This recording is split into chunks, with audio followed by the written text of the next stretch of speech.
Kazuma is a gamer who prefers to lock himself away in his room under the cover of night. But today, this seasoned warrior must step outside to snag a limited edition game. The next morning, Kazuma returns, his face glowing with joy he has finally claimed the masterpiece. Eager to dive in, he rushes home, only to spot a schoolgirl from his own class crossing the street when suddenly, a car appears out of nowhere. Without hesitation, Kazuma dashes forward to push her out of harm's way.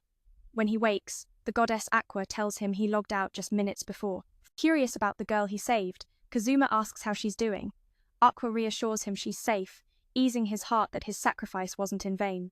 She praises him as clever, but admits his cleverness borders on foolish, because the girl would have been fine even if Kazuma hadn't pushed her away. The car had stopped in time. Kazuma recalls the moment vividly, and wonders why he had to log out so suddenly. Aqua explains he died from psychological trauma after mistaking the car for a truck, and the disbelief on his face made her burst out laughing. This was the first time she'd ever seen someone die for such a ridiculous reason. Kazuma bristles at Aqua's teasing attitude, finding her a bit too cheeky. She continues, telling how he panicked so badly he punched wildly, making the doctors laugh too. Seeing Kazuma squirm, Aqua gleefully keeps teasing, even claiming his parents were speechless when they heard why he had to quit gaming. On top of that, Aqua thanks Kazuma for the entertainment he's provided her so far. She introduces herself as the goddess who grants special favors to unlucky youths who die young in Japan. There are two paths for Kazuma: to start a new life or ascend to a dull, uneventful heaven. Aqua reveals heaven isn't the rosy paradise people imagine. There are no games or cute girls, so Kazuma would be forced to live a life of austerity forever. She suggests he try reincarnation in another world where life promises more excitement. But that world faces a dire threat. The Demon King's army spreads fear, and many refuse reincarnation, causing the population to plummet. So Aqua plans to bring people from other worlds to help, offering Kazuma a special privilege: he can bring anything he desires, a legendary weapon or extraordinary power, and he'll keep all memories from his past life. Kazuma wonders about language barriers in this new world, but Aqua assures him it's no problem. The gods will instantly upload the new language into his brain, so he understands immediately. She warns of side effects, but only if Kazuma is ridiculously unlucky, which he doubts. Aqua urges him to decide quickly. Trusting his gamer instincts, Kazuma easily guesses that all the weapons before him are junk. Aqua presses him to choose fast. She claims any choice for an otaku like him is basically the same. Kazuma snaps back, denying he's an otaku or a hikikomori like Aqua teases. Frustrated by her patronizing tone, he makes up his mind. He chooses Aqua to be his partner in reincarnation. No sooner does he say this than another goddess appears to take over Aqua's duties while she returns to the heavens. Aqua is caught off guard, flailing in protest, claiming this breaks the rules. She's a goddess who's more about love than fighting. She has no battle skills, yet they expect her to face the Demon King. The scene buzzes with chaotic energy as Aqua struggles to keep up. Kazuma's journey is about to begin, tangled in a world where gods bicker and demons loom. It's a wild ride where luck, or the lack thereof, will define his fate. And if you've ever felt like the underdog, stumbling into chaos and uncertainty, maybe Kazuma's story will remind you that sometimes survival is the greatest victory of all. So, as Aqua flails and protests, and Kazuma braces for whatever's next, we're invited to ask ourselves, if you were in their shoes, would you choose the thrill of a new life, or the safety of the unknown? And if you're lost between choices in life, may this tale remind you, even a small light can guide the way. Thanks for joining me on this wild, emotional adventure. Meanwhile, the Demon King, Kazuma, is brimming with pride, convinced that Aqua's divine power will make them unstoppable. The goddess herself ignites their spirits by granting a wish if they can defeat the Demon King. With a swift move, she transports them to a bustling adventurer's town. Kazuma's heart races with excitement, knowing he can now wield magic, while Aqua sinks into a deep funk. Kazuma dreams of rocking a brand new, cool outfit, but Aqua storms over, throwing a tantrum. "If you don't like it here, just leave," she snaps. But Aqua can't just up and leave, and Kazuma urges her to calm down and check out the Adventurers Guild for info. He wonders how a goddess could be clueless about adventurers. Aqua, cool as ever, shrugs it off, saying she couldn't care less about such a lowly place. They rush over to the guild, where a gruff guy instantly notices Kazuma. Kazuma boldly claims he wants to defeat the Demon King. The man scoffs, "Kid, you're green as grass." Still, he guides Kazuma to the adventurer registration desk. Aqua watches Kazuma's savvy knowledge about the town and can't understand why he's still single and living the hikikomori life. Kazuma is sensitive about that label and forbids Aqua from calling him that. To register as adventurers, they need to pay a fee, but both are broke, no starting funds or gear, just empty pockets. Aqua calls Kazuma a pathetic hikikomori loser. Determined to prove herself, she boldly declares she's a goddess worshipped in Axis, demanding the clerk give her some coins. Sadly, the clerk is a follower of a rival faith, leaving Aqua disappointed. Axis may be a rival faction, but the elder there is kind-hearted and lets Aqua pay the fee. She's thrilled, yet crushed being pitied by a low-level believer Stings. After paying, a blonde woman explains the adventurer's card. It tracks monster kills, and leveling up lets you exchange points for skills. The woman tells Kazuma to place his hand on a glowing orb to find a fitting job. Kazuma daydreams his overwhelming power will be revealed, launching him to instant fame, but reality hits she's just an average guy with high intelligence and luck stats. The woman suggests merchant might suit him better, but Kazuma insists on becoming an adventurer. When it's Aqua's turn, despite her combo of low smarts and bad luck, her other stats are decent, so she can pick anything that doesn't require brains. Aqua laments she can't be a goddess professionally here, so she settles for healer, focusing on recovery and support magic. Soon, she's warmly welcomed by fellow adventurers who believe she'll help defeat the Demon King. Kazuma, meanwhile, is ignored and treated like an outcast. Still, both have found roles, ready to start their new lives. From that day, the two dive headfirst into grueling work. As an old sage once said, "You've got to work to eat, otherwise you're just eating dirt." Kazuma suddenly wakes with a revelation. Their true purpose isn't these menial jobs. He's downhearted this town has no monsters, so no quests. Aqua's also troubled but confident she could easily take down monsters if they left. Kazuma agrees to follow her lead. The next morning, while Aqua sleeps in, Kazuma feels life's cruel no income, stuck sleeping in a stable. Reflecting, he thinks maybe their useless jobs explain their poverty and inability to rent a room. When Aqua wakes, Kazuma reminds her of their monster hunting mission, but she feigns forgetfulness, frustrating him. Kazuma wonders why the Demon King's invasion hasn't touched this peaceful town. Aqua explains the town's in the middle of nowhere, and the Demon King's too busy to care about newbie adventurers. She suddenly remembers their monster hunting plan and tells Kazuma to lean on her for support. Kazuma is amused, secretly thinking Aqua's just playing the goddess role. The scene is perfect, but in reality, Aqua just laughs it off while Kazuma stumbles around helplessly. Kazuma swears that once they escape this mess, he'll bury Aqua alive. He learns that every breeding season, giant frogs feast on farmers' goats to gather energy for their spawn. Frog meat is tough but fresh and coveted by locals. Aqua demands Kazuma call her with honorifics, promising mercy, but Kazuma's forced to beg for her help. She launches into a flood of demands and conditions. Suddenly, a giant frog clamps down on Aqua's mouth, forcing Kazuma to rush in and rescue her. Luckily, he slays the beast, earning her gratitude. Kazuma wants to retreat and come back better equipped next time. Aqua feels sullied if Axis followers saw her like this, they'd lose faith. Kazuma thinks Aqua's been dirty for a long time, given her reckless antics. But Aqua's fearless streak kicks in. She charges the frog for revenge using a divine attack. It barely scratches the frog, and she ends up getting eaten again. Kazuma once more plays the reluctant savior for his hopeless teammate. That night, Aqua suggests recruiting more teammates for monster hunting, but Kazuma's only concerned about their meager earnings. He doubts anyone would join a team this broke and ill-equipped. Aqua remains optimistic, confident her healing skills will attract recruits. Half a day passes with no applicants, because Aqua insists on only high-ranking adventurers joining. Kazuma urges her to lower the bar he'd feel insecure, working with folks way above his level. Suddenly, a young girl appears, claiming fate brought her here. She's been waiting for these two, the legendary Kazuma and Aqua. In a world where appearances mean everything, Aqua, the seemingly carefree goddess, charged headlong into a confrontation with a monstrous frog, fueled by the desire for revenge. With determination, she unleashed her magic, but instead of triumph, she found herself devoured yet again.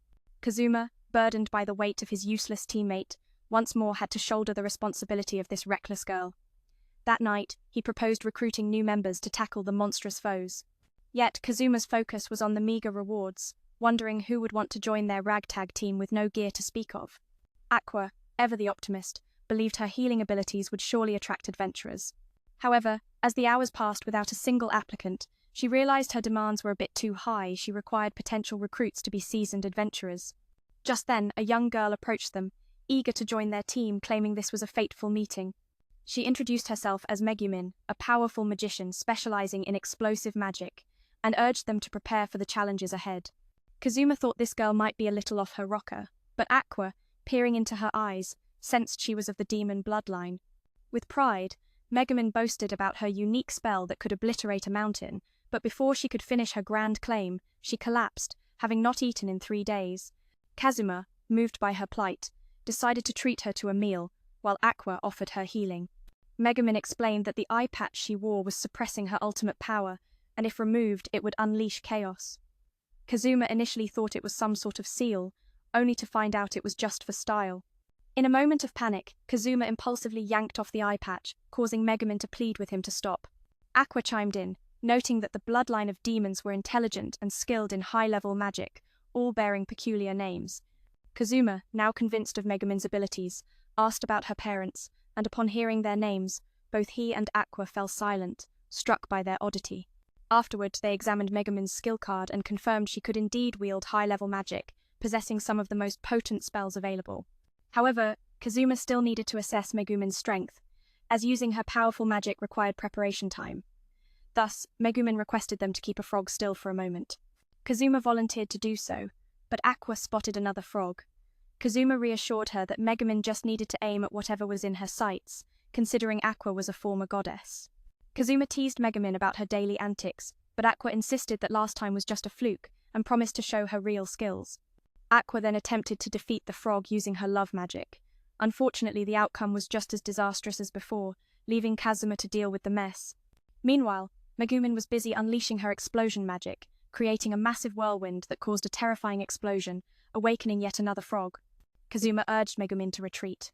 However, the explosion magic drained her energy, leaving her incapacitated afterward, which resulted in her falling into the frog's mouth, forcing Kazuma to come to her rescue.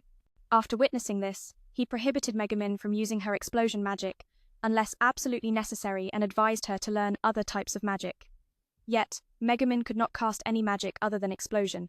Aqua believed Megumin had the potential to expand her magical repertoire, like herself, who couldn't learn the skills of an archpriest but could pick up other fun tricks.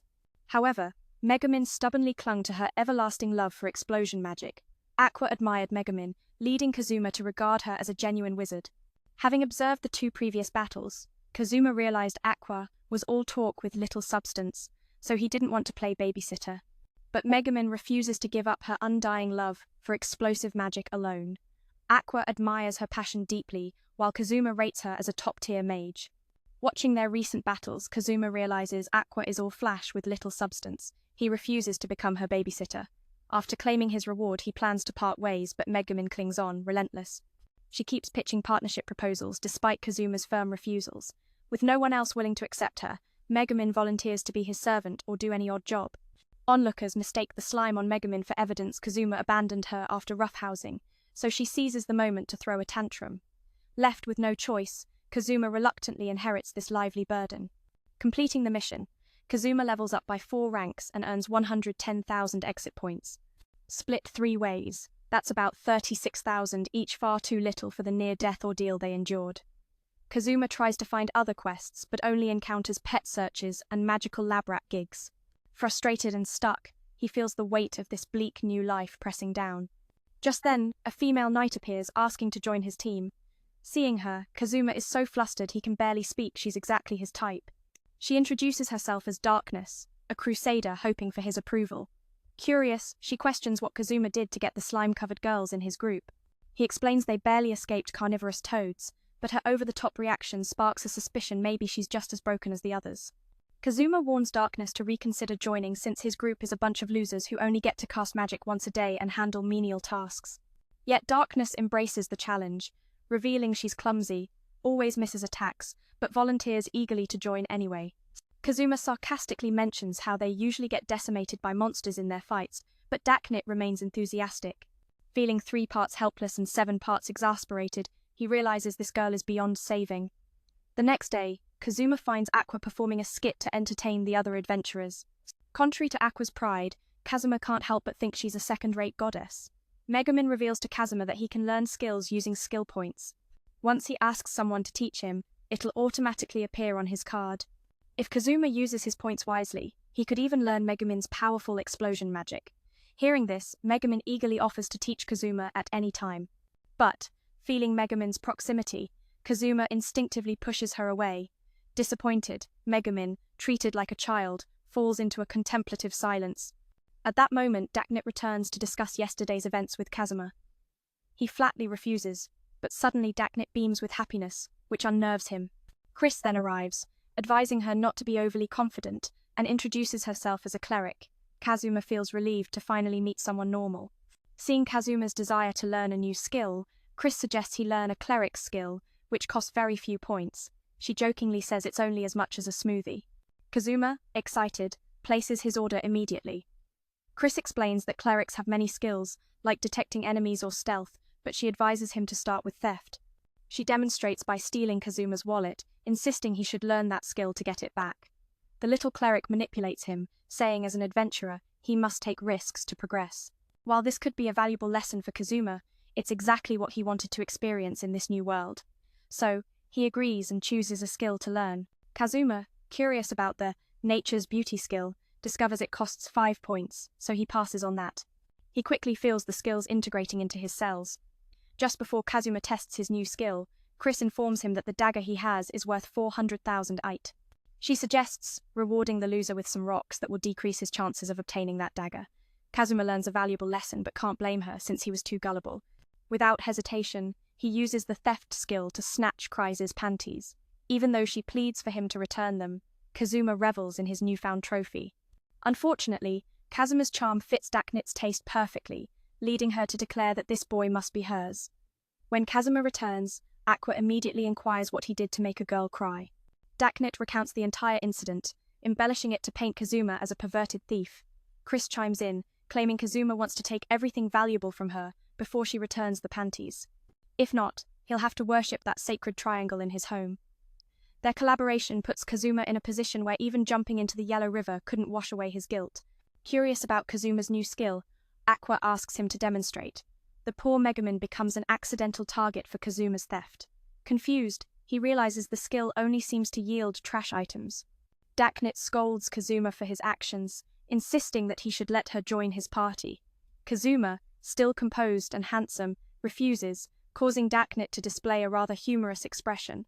Aqua suddenly realizes that this is the girl Kazuma mentioned yesterday.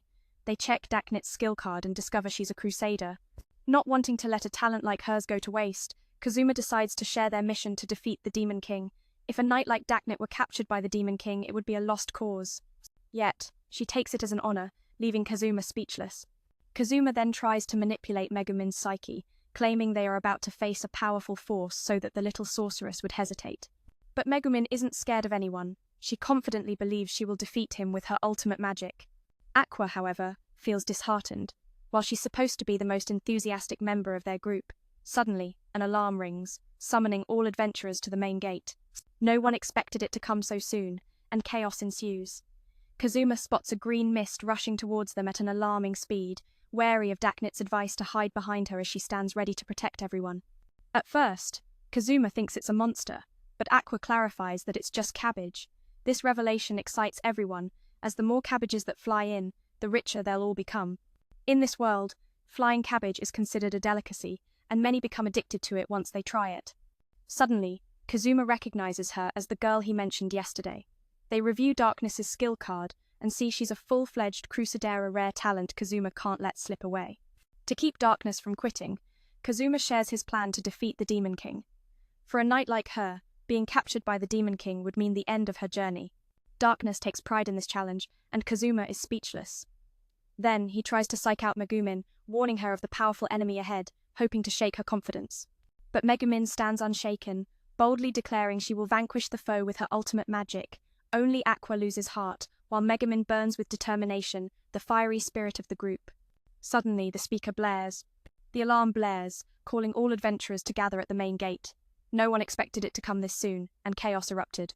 Kazuma caught sight of a terrifying green smoke hurtling toward them, his heart pounding with caution. Daknit quickly told him to hide behind her, promising to shield everyone. At first, Kazuma feared a monster's arrival, but Aqua enlightened him it was just flying cabbages. Excitement rippled through the crowd.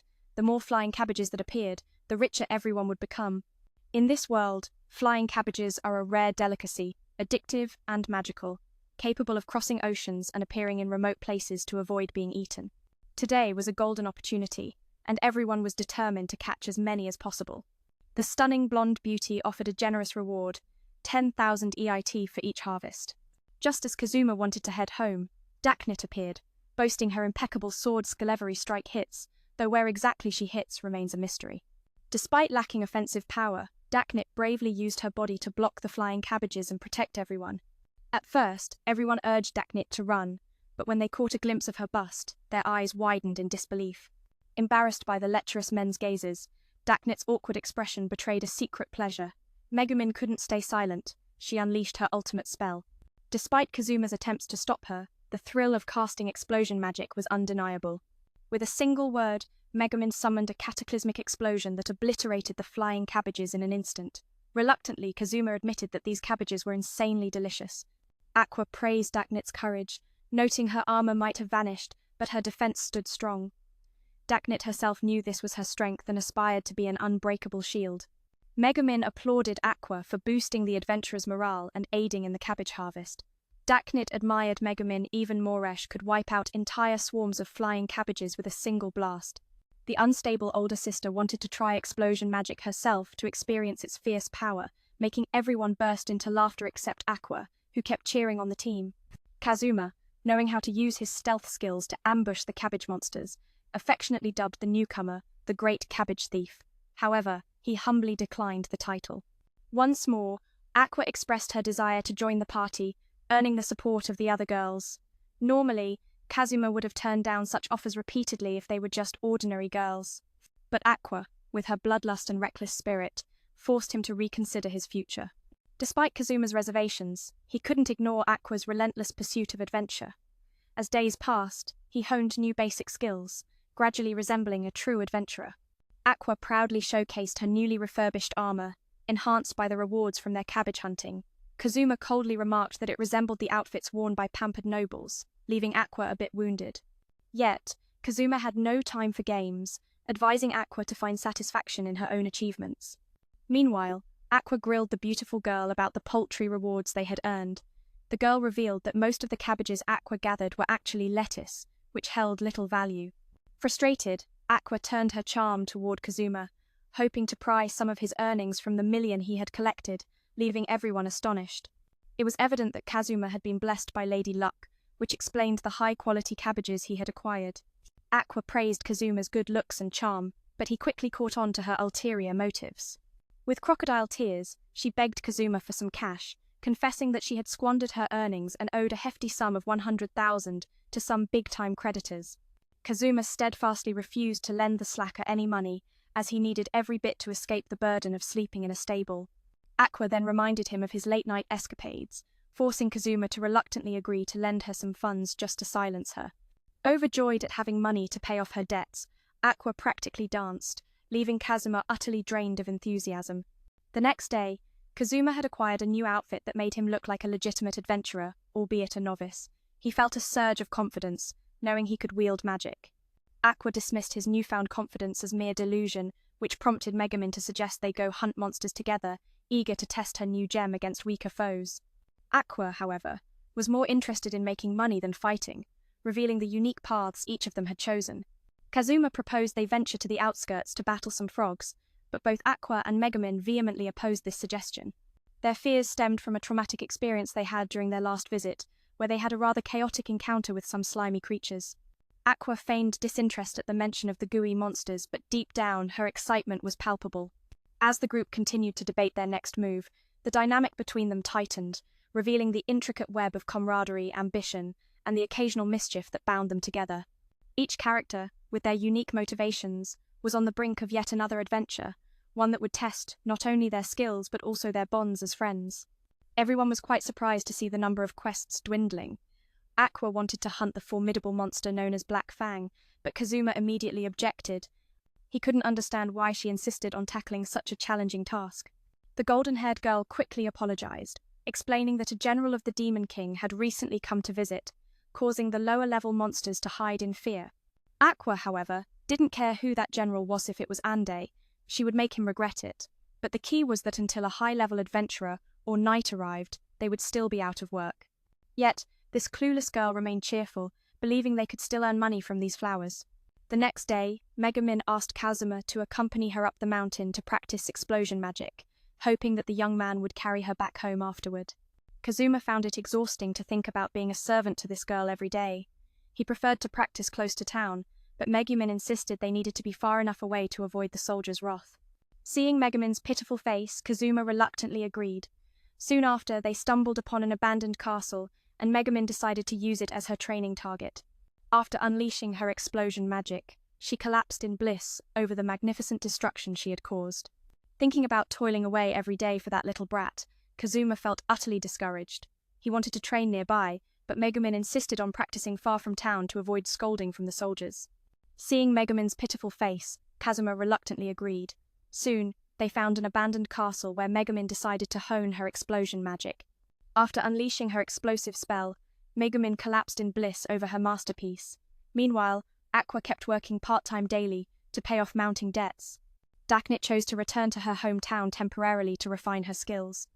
Megumin and Kazuma kept coming to the abandoned castle to train, rain or shine, through harsh weather, their determination unshaken. After long, grueling practice, Kazuma finally recognized Megumin's significant progress, making her heart swell with joy. He was beginning to grasp the true essence of explosion magic, and even wanted to learn it himself someday. Lost in thought, Kazuma was brought back by Aqua presenting a bowl of tripe stew. Kazuma confessed they couldn't defeat the Demon King because he lacked the overwhelming power of typical protagonists. Aqua's eyes welled with tears, realizing this meant she might never return home. Kazuma reminded her that usually goddesses aid heroes in sealing or defeating the Demon King, but all she could do was grumble. The best she could offer now was teaching Kazuma some skills, but Aqua stubbornly refused, claiming that skill was her sole reason for existence. Megumin scolded Kazuma for being too blunt, hurting the girl's feelings. Even Dacnit sided with Aqua, making Kazuma simmer with frustration. Just then, the beautiful blonde gathered all adventurers at the town gate before them. Stood Dulan, a demon general from the Demon King's army, seething with rage. He came looking for whoever kept bombarding his fortress with explosion magic daily. Upon hearing the spell's name, Ani immediately suspected the blonde girl, forcing her to hastily defend herself. Megumin, sweating bullets, decided to confront Dulan alone. As soon as he saw her, Dulan bombarded Megumin with questions, curious why she was causing trouble when he had deliberately avoided disturbing the townsfolk. Megumin boldly claimed to be a blood demon and the strongest mage around. She lied, saying her daily explosion magic was a trap to lure Dulan out. Kazuma and Dacnit were baffled, but only Aqua urged silence, so Megumin could stay in character many adventurers were watching. Dulan, unwilling to stir conflict, warned Megumin against using explosion magic recklessly. But the stubborn girl refused, insisting blood demons can only cast explosion magic once a day, or else they die. Furious, Dulan threatened to eliminate Megumin. She called her comrades to defend her. Aqua rushed in to confront him, but Dulan showed no fear towards someone as insignificant as her. He planned to toy with Megumin by casting a deadly curse. Suddenly, Dacnit leapt forward, taking the curse upon herself to protect Megumin. Dulan declared that within a week, Dacnit would die in excruciating pain and blamed Megumin entirely. She must repent for what she caused her comrades. Dacnit, ever defiant, suspected Dulan wanted to drag her to his castle for vile deeds before lifting the curse. She vowed he might claim her body, but never her heart. Though unwilling, her feet betrayed her, carrying her toward Dulan, much to everyone's embarrassment. Dulan reminded Megumin to visit him at the castle, then vanished. Megumin, of course, couldn't ignore this and resolved to use explosion magic to defeat him.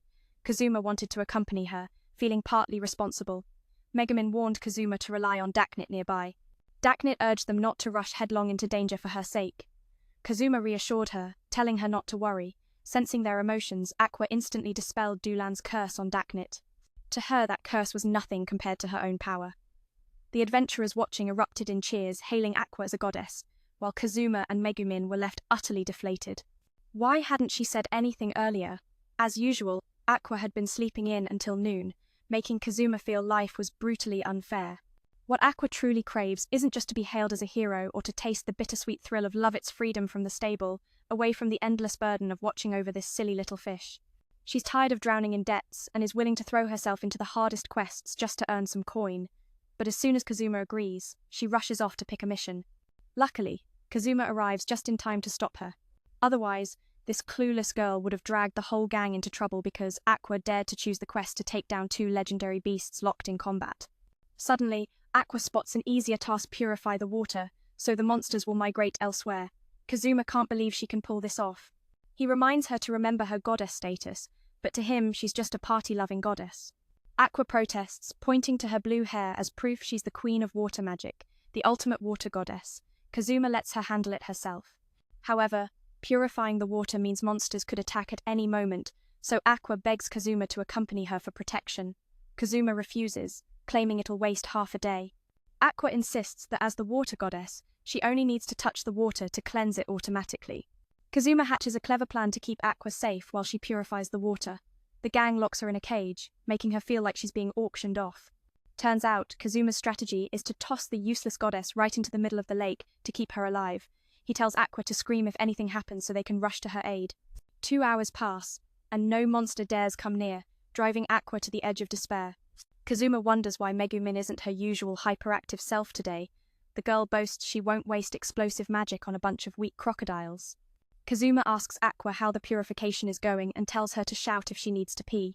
Pride won't let Aqua admit she has to go, insisting a goddess doesn't need bathroom breaks. Megumin calls her out, confessing she's bursting herself but still talking tough like the others. Kazuma plans to take on a one-day quest next time just to see if these girls can hold it in. Megumin apologizes for exaggerating, while Darkness feels oddly thrilled by Kazuma's firmness. Megumin just hopes no crocodiles show up, but suddenly, they all swarm in.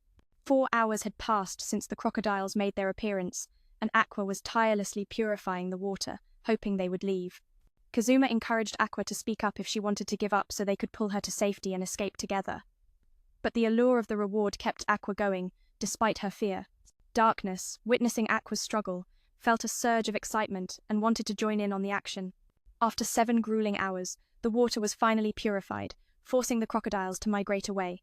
However, no matter how much Kazuma called out, Aqua wouldn't respond. Instead, she broke down into tears. Kazuma and the others decided to let Aqua take all the reward money since she had done all the work. The young goddess wanted nothing more than to stay hidden, consumed by her trauma. Meanwhile, a young man named Kia was nearby, on a mission to slay a dragon. Despite the destructive power of his foe, Kia remained determined to defeat it, making his 2 girlfriends proud. After vanquishing the dragon, the trio strolled through the town, but a pink-haired girl kept flirting with Kia, making his blue-haired girlfriend jealous and chase her away. Kia suddenly recalled the moment Aqua had gifted him a precious sword for his quest against the Demon King, and just then, he heard a familiar voice singing and rushed toward the sound. As Kia approached, he was astonished to see the goddess Aqua right there.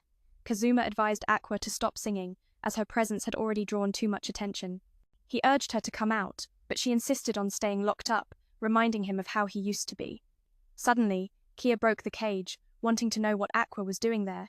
Darkness quickly blocked Kia, not allowing him to touch her teammate. Kazuma asked Aqua if she knew who Kia was since he recognized her as the goddess. Aqua locks herself inside the cage, reminding Kazuma of his younger self. Suddenly, Kyoya bursts in, smashing the cage to see what Aqua's up to. Darkness rushes to stop him from touching her teammate. Kazuma asks Aqua if she knows this guy since he knows she's the goddess. Upon hearing goddess, Aqua's attitude flips 360 degrees. She doesn't recognize Kyoya at first, so Kazuma shows her the sword she gave Kyoya when bringing him into this world. Aqua apologizes for sending so many people that she forgot Kyoya. He wonders why Aqua's locked in a cage, unaware she actually wants to be there. Kyoya is shocked to learn Kazuma brought his dream goddess into this world. Kyoya starts getting handsy with Kazuma, forcing Aqua to step in and stop him. Kyoya assumes Aqua has feelings for Kazuma and judges him as lowly. Learning that Aqua had to live in a stable just fuels Kyoya's anger even more. Darkness and Megumin want to teach him a lesson, but Kazuma pleads for peace. As Kyoya confronts Kazuma, our hero realizes this guy is living comfortably here alongside these elite spectral ants, while you're blessed with a squad so reckless life itself refuses to spare them. Kyra extends an invitation to the sisterhood of the SOT Master Clan, promising top-tier gear for all. But make no mistake, the sisterhood is adorable, not easygoing, so nobody wants to get tangled with this arrogant guy. Hearing this, Kazuma and his teammates decide to leave. Yet Kyra refuses to let Aqua go, insisting on settling a score. Kyra challenges Kazuma to a duel. If Kyra wins, Aqua stays with him. If Kazuma wins, Kyra must obey any of his demands. Without hesitation, Kazuma uses his steel skill to snatch Kyra's sword and knocks him out cold. Kyra's 2 fierce comrades scold Kazuma for his cowardice, demanding the sword's return since only Kyra can wield it. Even Aqua begrudgingly admits this truth. The next day, Aqua confronts a beautiful woman, frustrated after their costs left them with only 100,000 exits. She swears vengeance upon Kyra for the insult. Just then, a furious Doulahan arrives, demanding answers from Kazuma regarding the unfortunate state of his girls, who were left covered in slime. Kazuma, perplexed, wonders who spread such rumors. As Kyra invites Aqua to join him, he receives a punch that sends him reeling, followed by a demand for 300,000 exits to fix the damage. With the funds, Aqua decides to buy a refreshing barley smoothie and a plate of rolling rice cakes to soothe her frustrations. Kyra begs Kazuma to return his sword, promising to buy him an even better one. However, Kazuma has already sold it, leaving Kyra scrambling to retrieve his precious weapon. Somehow, Kyra refers to Aqua as a goddess, leading both to declare their truth to the world. Aqua claims to be the goddess revered in the Acid Church, but they misunderstand her as a delusional character. Suddenly, the golden-haired beauty gathers the adventurers at the main gate for an urgent matter, as Doulahan has come to confront Megumin for her absence at his castle. Kazuma assures them that Megumin no longer bombards him with magic, but Doulahan counters that Megumin still disrupts him daily. Kazuma turns to Megumin, demanding an explanation, to which she defends herself, stating that after casting her destructive magic on large objects, she finds it hard to stop. Megumin admits that after unleashing her magic, she becomes unable to move, prompting Kazuma to realize Aqua is complicit in her antics. Blaming Doulahan for their lack of missions, Megumin vows revenge. Doulahan, enraged, declares that they must face his wrath for not showing due respect, despite now being a demon. Previously, he was a knight who sacrificed everything for his comrades. Just then Daknit appears, greeting Doulahan, causing him to panic. Aqua can't help but laugh at Doulahan's bewildered expression, knowing she has already cursed Daknit without him realizing it. Doulahan threatens to slaughter the entire town, but Aqua only sees him as a cowardly nuisance. In a swift move, she unleashes her light skill, causing Doulahan to scream in agony. He had never expected a novice town to harbor someone capable of defeating him. In retaliation, he rallies his henchmen for a confrontation with Aqua. Kazuma sees through Doulahan's fear of Aqua's magic, anticipating his desperate measures. Aqua, seizing the moment, uses her skill again, leaving Doulahan writhing in pain. Furious, Doulahan commands his minions to annihilate everyone. However, they only chase after Aqua, forcing her to sprint for her life. Kazuma implores Megumin to unleash her destructive magic, but the henchmen scatter, preventing her from acting. Aqua rushes to Kazuma for aid, prompting him to retaliate with a swift kick. Kazuma devises a plan, urging Megumin to prepare her explosive magic before they both dash toward Doulahan, allowing Megumin to take center stage. She believes everyone will be awestruck by her skill and faint in delight. Yet, the very people who previously mocked her as a fool now stand ready to celebrate. Though the henchmen have fallen, Doulahan remains determined to exact revenge, while Megumin finds herself unable to use her magic and Aqua incapable of delivering the final blow. Kazuma feels lost. The team reassures him that their trump card will arrive soon. As they speak, a group of burly warriors charges Doulahan but falls swiftly under his attack. Pink-haired Heike arrives, and Doulahan realizes his downfall is imminent. Kazuma suddenly remembers that the sword belonging to Heike has already been sold. Before he can act, Daknit steps in, challenging Doulahan to a duel to protect the others. Daknit fantasizes about various scenarios involving Doulahan, leaving even a demon such as him speechless. She continues to demonstrate her sword skills, leading Doulahan to believe he's about to lose. However, despite Daknit's poised stance, she continues to miss her strikes. Just as Doulahan prepares to finish her off, Kazuma urges Daknit to give up, yet she refuses, believing it her duty to protect others, and thinks Doulahan is trying to make her more appealing by damaging her armor. Daknit provocatively invites Doulahan to fight her seriously, causing Kazuma to chastise her for being indecent. She is lost in her fantasies, and both men feel embarrassed by their predicament. Kazuma expresses gratitude for Daknit's distraction, then splashes water on Doulahan, to which Daknit responds with delight, advising Kazuma to choose a more appropriate time and place next time. The big, tough guys rush at Doulahan and are cut down in a heartbeat. Pink-haired girl calls Kyra over, announcing, "Doulahan's made it clear. This spring, you won't be going home." Kazuma finally realizes the trump card they mentioned is himself, but his sword was already sold off. Before Doulahan arrives, Daknit steps up to duel in defense of the group. Our hot-blooded sister spins countless imagined scenarios of Doulahan's moves and even a demon general like him is left speechless. Daknit unleashes her masterful swordsmanship. Doulahan thinks this is the end for her, old man, but despite the enemy standing still, Daknit keeps missing, until Doulahan lands a full strike. Kazuma urges Daknit to give up, but she refuses to retreat while protecting others and believes Doulahan is teasing her by only damaging part of her armor.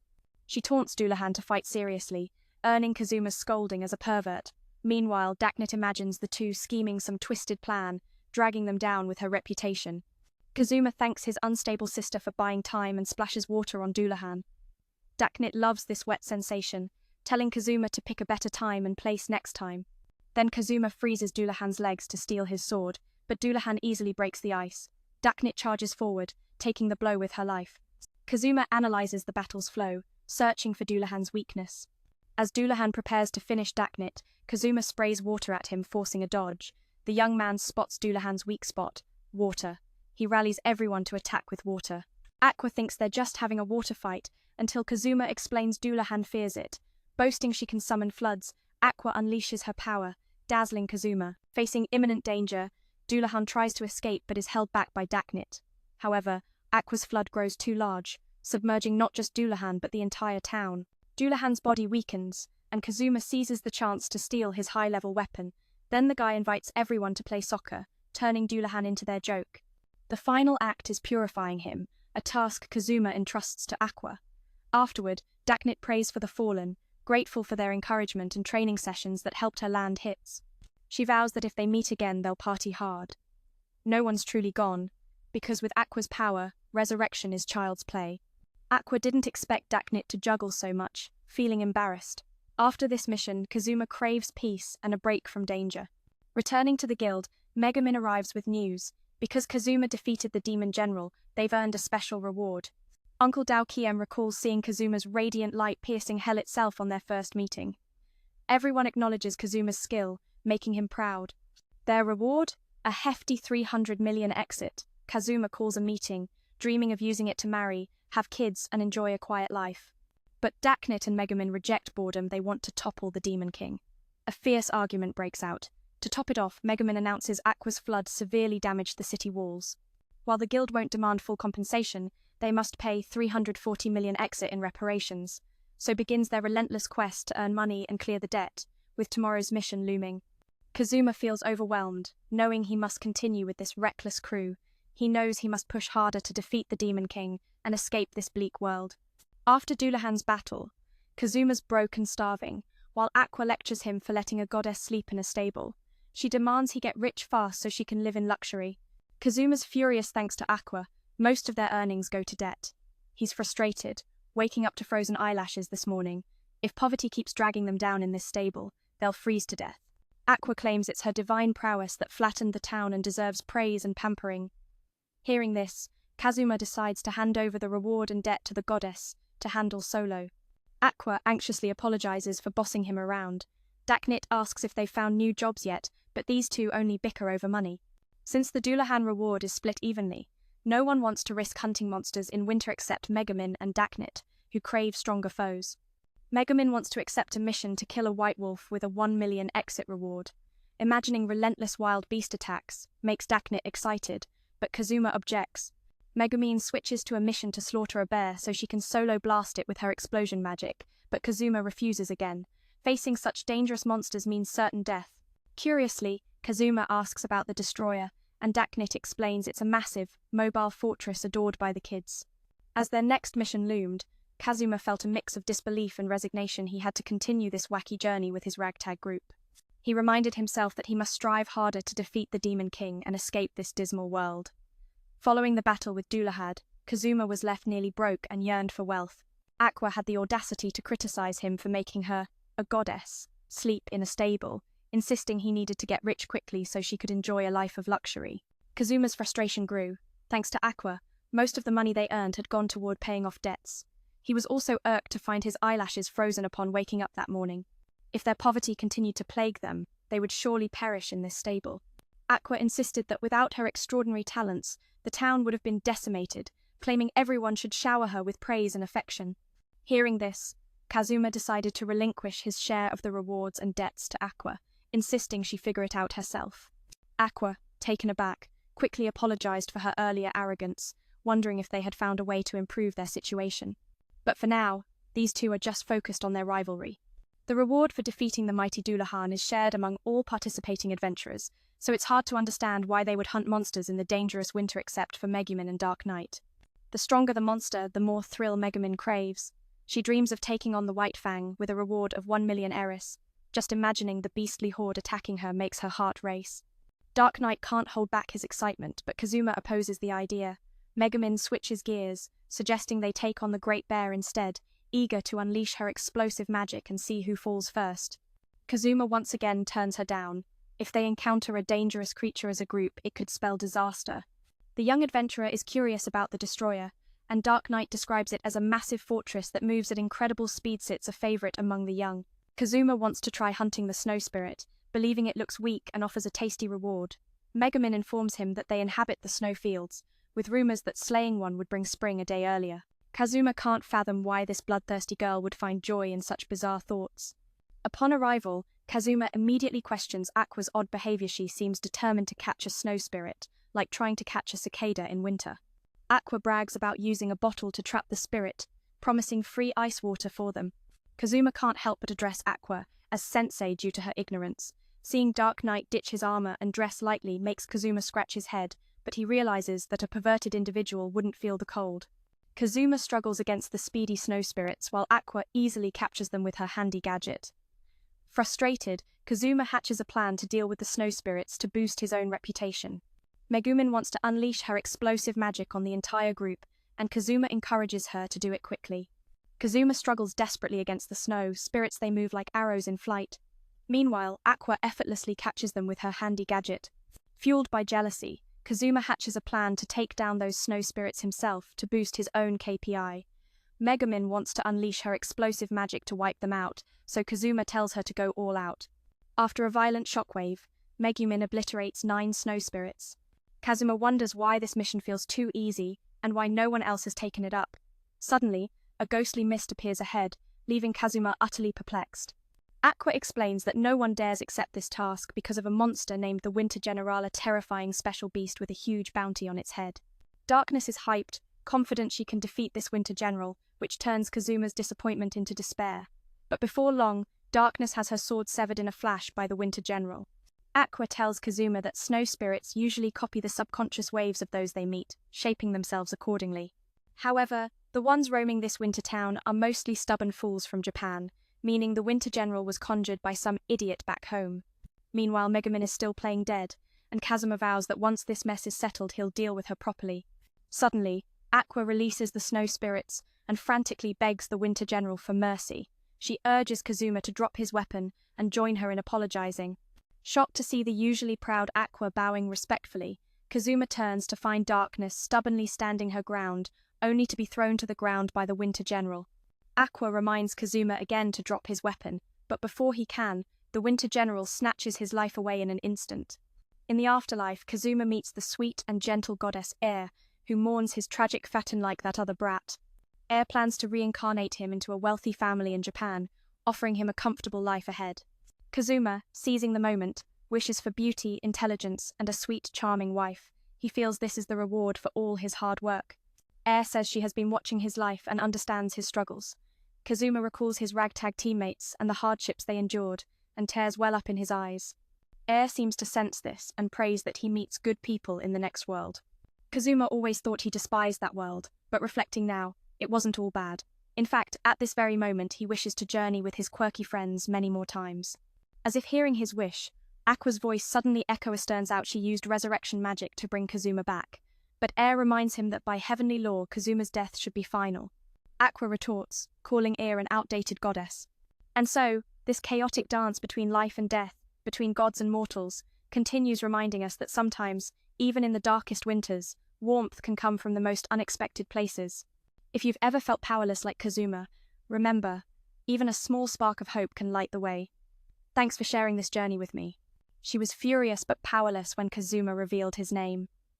Aqua, ever the scold, berated him again, threatening to confiscate Egil's secret weapon. That was enough to make her agree to open the gate and let Kazuma return. Just before he left, Egil warned that this must remain their secret. The moment Kazuma woke up, Megumin and Darkness burst into tears of joy and threw themselves into his arms. Aqua urged Kazuma to show gratitude to Megumin, but all he wanted was to replace her with Aqua's adorable charm. Aqua was clearly displeased with Kazuma's attitude and decided to escort him to Megumin's place. However, darkness stopped her. Kazuma checked himself and found no injuries, much to Megumin's relief, especially since earlier, Kazuma had his head chopped off by the Eastern General. Nearby, a pool of blood served as grim evidence. That night, Aqua boasted to everyone about the snow spirit she had just captured. Kazuma wanted to handle it for the bounty, but Aqua refused, saying she'd turn the snowball into a mini-fridge. She was determined to care for it carefully so that come summer, it could help make plenty of shaved ice treats. Darkness found the tiny snow spirit so cute she wanted to bite it. But Aqua wouldn't allow it. Suddenly, Megumin complained of hunger, so Aqua took charge of ordering food for the group. Kazuma was still daydreaming about the goddess Egil, convinced she was the heroine of his life. Lost in his fantasy, he snapped back to reality only to see Aqua had ordered an extravagant feast. Kazuma was helpless, thinking they'd run out of money before winter. Meanwhile, Darkness insisted on hunting monsters. But not just any monster sown, slimy and tentacled no less. Kazuma briefly wished he had been reincarnated back in Japan instead, but regrets came too late. Aqua was battling the cold without a coat, having pawned it away. She even tried to burn Kazuma's coat for warmth, but he caught her and smacked her hard. He wanted to grab Aqua's scarf instead, but it was too flammable. A sudden gust snuffed out the struggling fire, which Aqua had painstakingly lit, causing her great pain. Kazuma was fed up with their poverty and desperate for change. He decided to learn a skill that could become his main weapon. So, he sought out a certain young woman, warning Aqua not to cause trouble. Confident, Aqua assured she wouldn't, but the moment she saw the woman, she pounced and grabbed her collar like she owned the place. Aqua was mad that this newbie got her own shop while she had to crawl around in a stable. Kazuma had to step in and give Aqua a smack to stop her from messing things up. Then Aqua demanded snacks and tea, so Kazuma hurried to prepare. Though seemingly gentle, this woman was actually a dominatrix of the undead. Every night she visited the graveyard to help wandering souls find peace, because, for some reason, she had to take on this duty. Aqua scolded her for making such delicious tea that forced her to apologize profusely. Kazuma came seeking powerful skills, but Aqua refused. She wouldn't let a follower of the goddess learn skills from a lich. Aqua compared lich followers to slimy snails, and the woman was relentless. Kazuma knew no one else would learn lich skills, so it could be his secret weapon. The woman heard Aqua call herself a goddess, and introduced herself.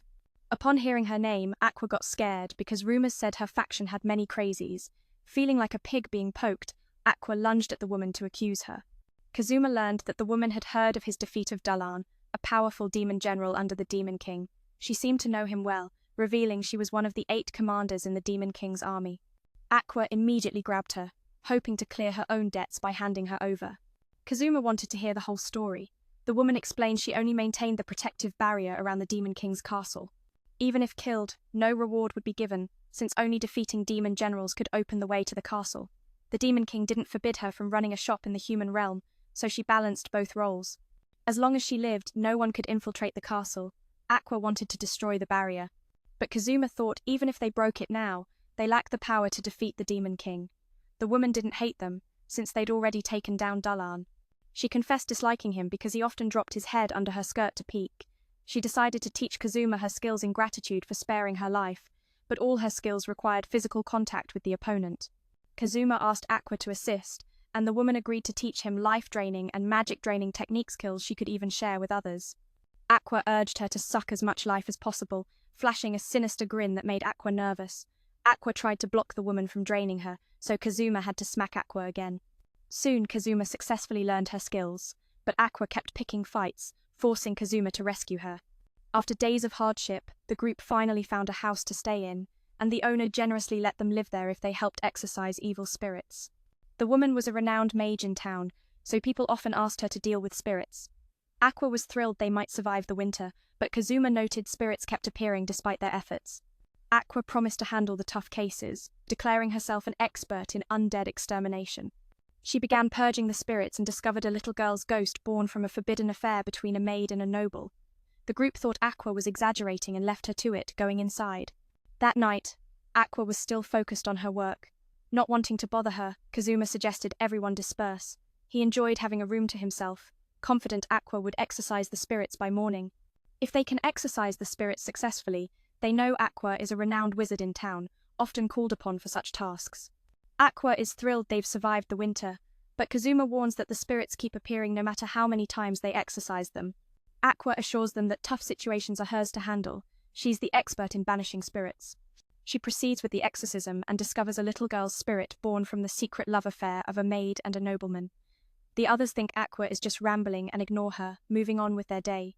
A little girl's soul was born from a secret love between a maid and a noble. Everyone thought Aqua was just spinning tales, so they ignored the girl and locked her away.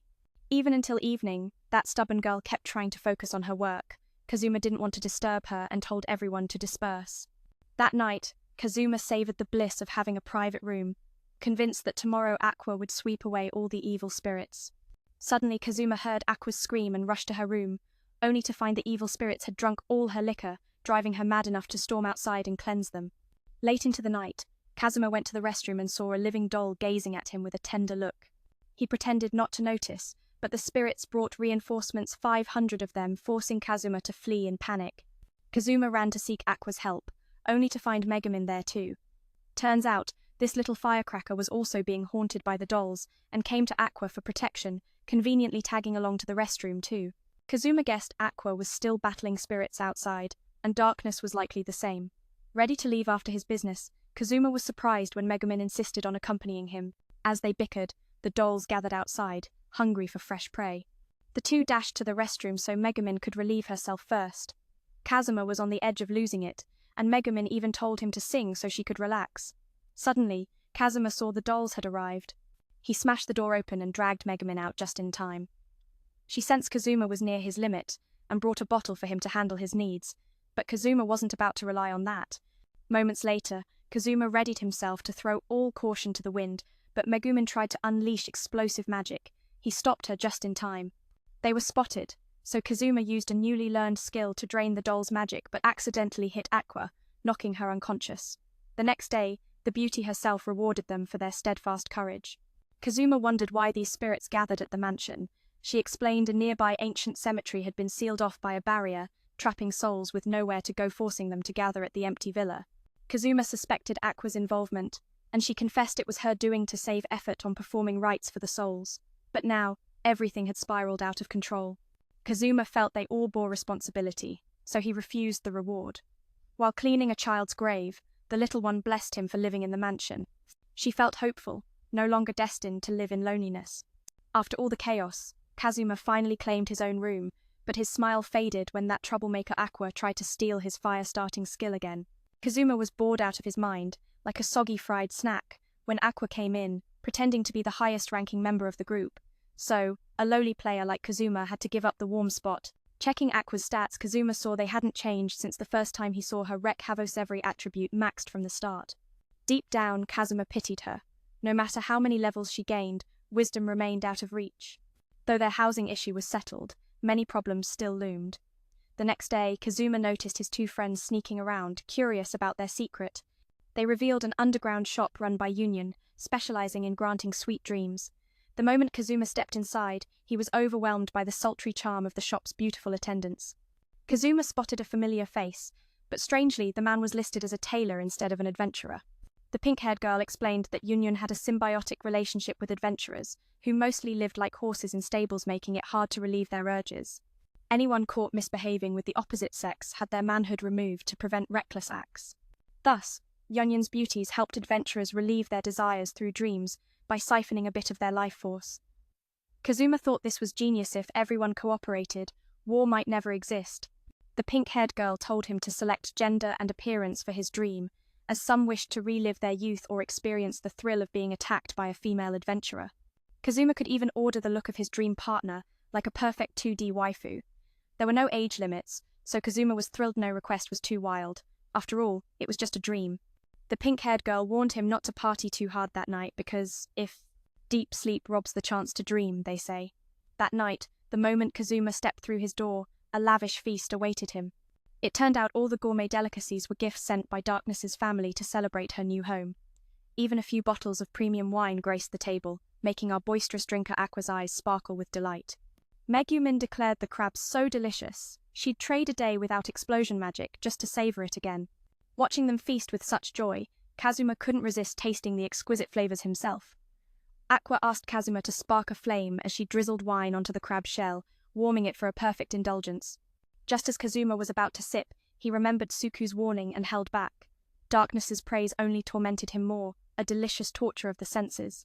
Seeing Kazuma's pale face, Darkness worried the dishes might not suit his taste. She quickly explained he'd already drank plenty with acquaintances today and couldn't handle more. Normally, Darkness would tease mercilessly, but tonight she smiled gently, catching Kazuma off guard. Suddenly, he felt an urge to drown his restless dreams in drink, but he decided to bid them goodnight and head to bed. Yet sleep eluded him, excitement keeping him wide awake. Kazuma chose to soak in the bath to calm down but accidentally drifted into a nap. When he woke, seeing Darkness nearby startled him, but he chalked it up to dreaming. Calmly greeting her, Kazuma reflected on how Suku had conjured someone who perfectly matched his desires. Stepping out of the tub, he asked Darkness to help with his back. He wondered why Suku chose her to appear in his dream, wishing instead for an older woman with wild charm like Yun. Darkness was baffled by Kazuma's words, and felt flustered beyond measure. Remembering Kazuma had called her inexperienced, she understood his shyness. Fearing Aqua and Megumin might discover what was unfolding, Darkness panicked when Kazuma suggested they all bathe together. She thought he'd lost his mind. But Kazuma was indifferent, urging her to hurry with the back rub. Under his spell, Darkness willingly obliged. Normally, Kazuma feared Darkness's fierce nature, but seeing her embarrassed side was a refreshing change. Darkness felt Kazuma was talking like some old lecher, and wanted to stop, but he asked her to wash him without a towel. Suddenly, Aqua burst in, shouting she'd caught an intruder and rushed off, scolding the little pest for ruining their good moment. Naked as a newborn, Kazuma ran after her, making Aqua suspicious he might be the intruder. Aqua warned Kazuma that Suku was aiming for him, but the girl got trapped in a magical barrier. Aqua and Megumin prepared to eliminate the demon, but Kazuma stepped in to protect her. White-haired Suku admitted her fault and didn't want Kazuma involved, yet he vowed to stand by her side. Aqua threatened to punch Kazuma if he didn't back off. At that moment, Darkness arrived, warning Kazuma was being controlled. Kazuma's odd behavior showed his resolve, forcing Aqua's hand to eliminate Suku. Later, Kazuma, still fired up, challenged them to a triple duel but ended up battered and bruised by the ladies. Suku, on the other hand, fled without her shoes. The next day, Darkness asked if Kazuma really remembered nothing from the previous night. Kazuma feigned ignorance, easing her worries. Though Kazuma's attitude had been a bit arrogant, Darkness admitted it wasn't terrible. Still, she refused to accept his jab about her inexperience. Kazuma argued it wasn't entirely his fault they'd left the bathroom light on, and a do not disturb sign hanging, yet she entered anyway. Darkness panicked, and Kazuma's memory made her curious if he was truly under Suku's control. Suddenly, an emergency announcement blared. The mobile fortress Dechoi was advancing toward the town. La Latina, the dignified lady, urged everyone to pack up and evacuate while adventurers prepared for battle. Megumin praised anyone bold enough to face such a weapon as truly reckless. Kazuma had no clue what it was until La Latina explained it was an ancient weapon of mass destruction, leaving barren wastelands in its path. Kazuma rallied everyone to defend the town, vowing not to let it be destroyed.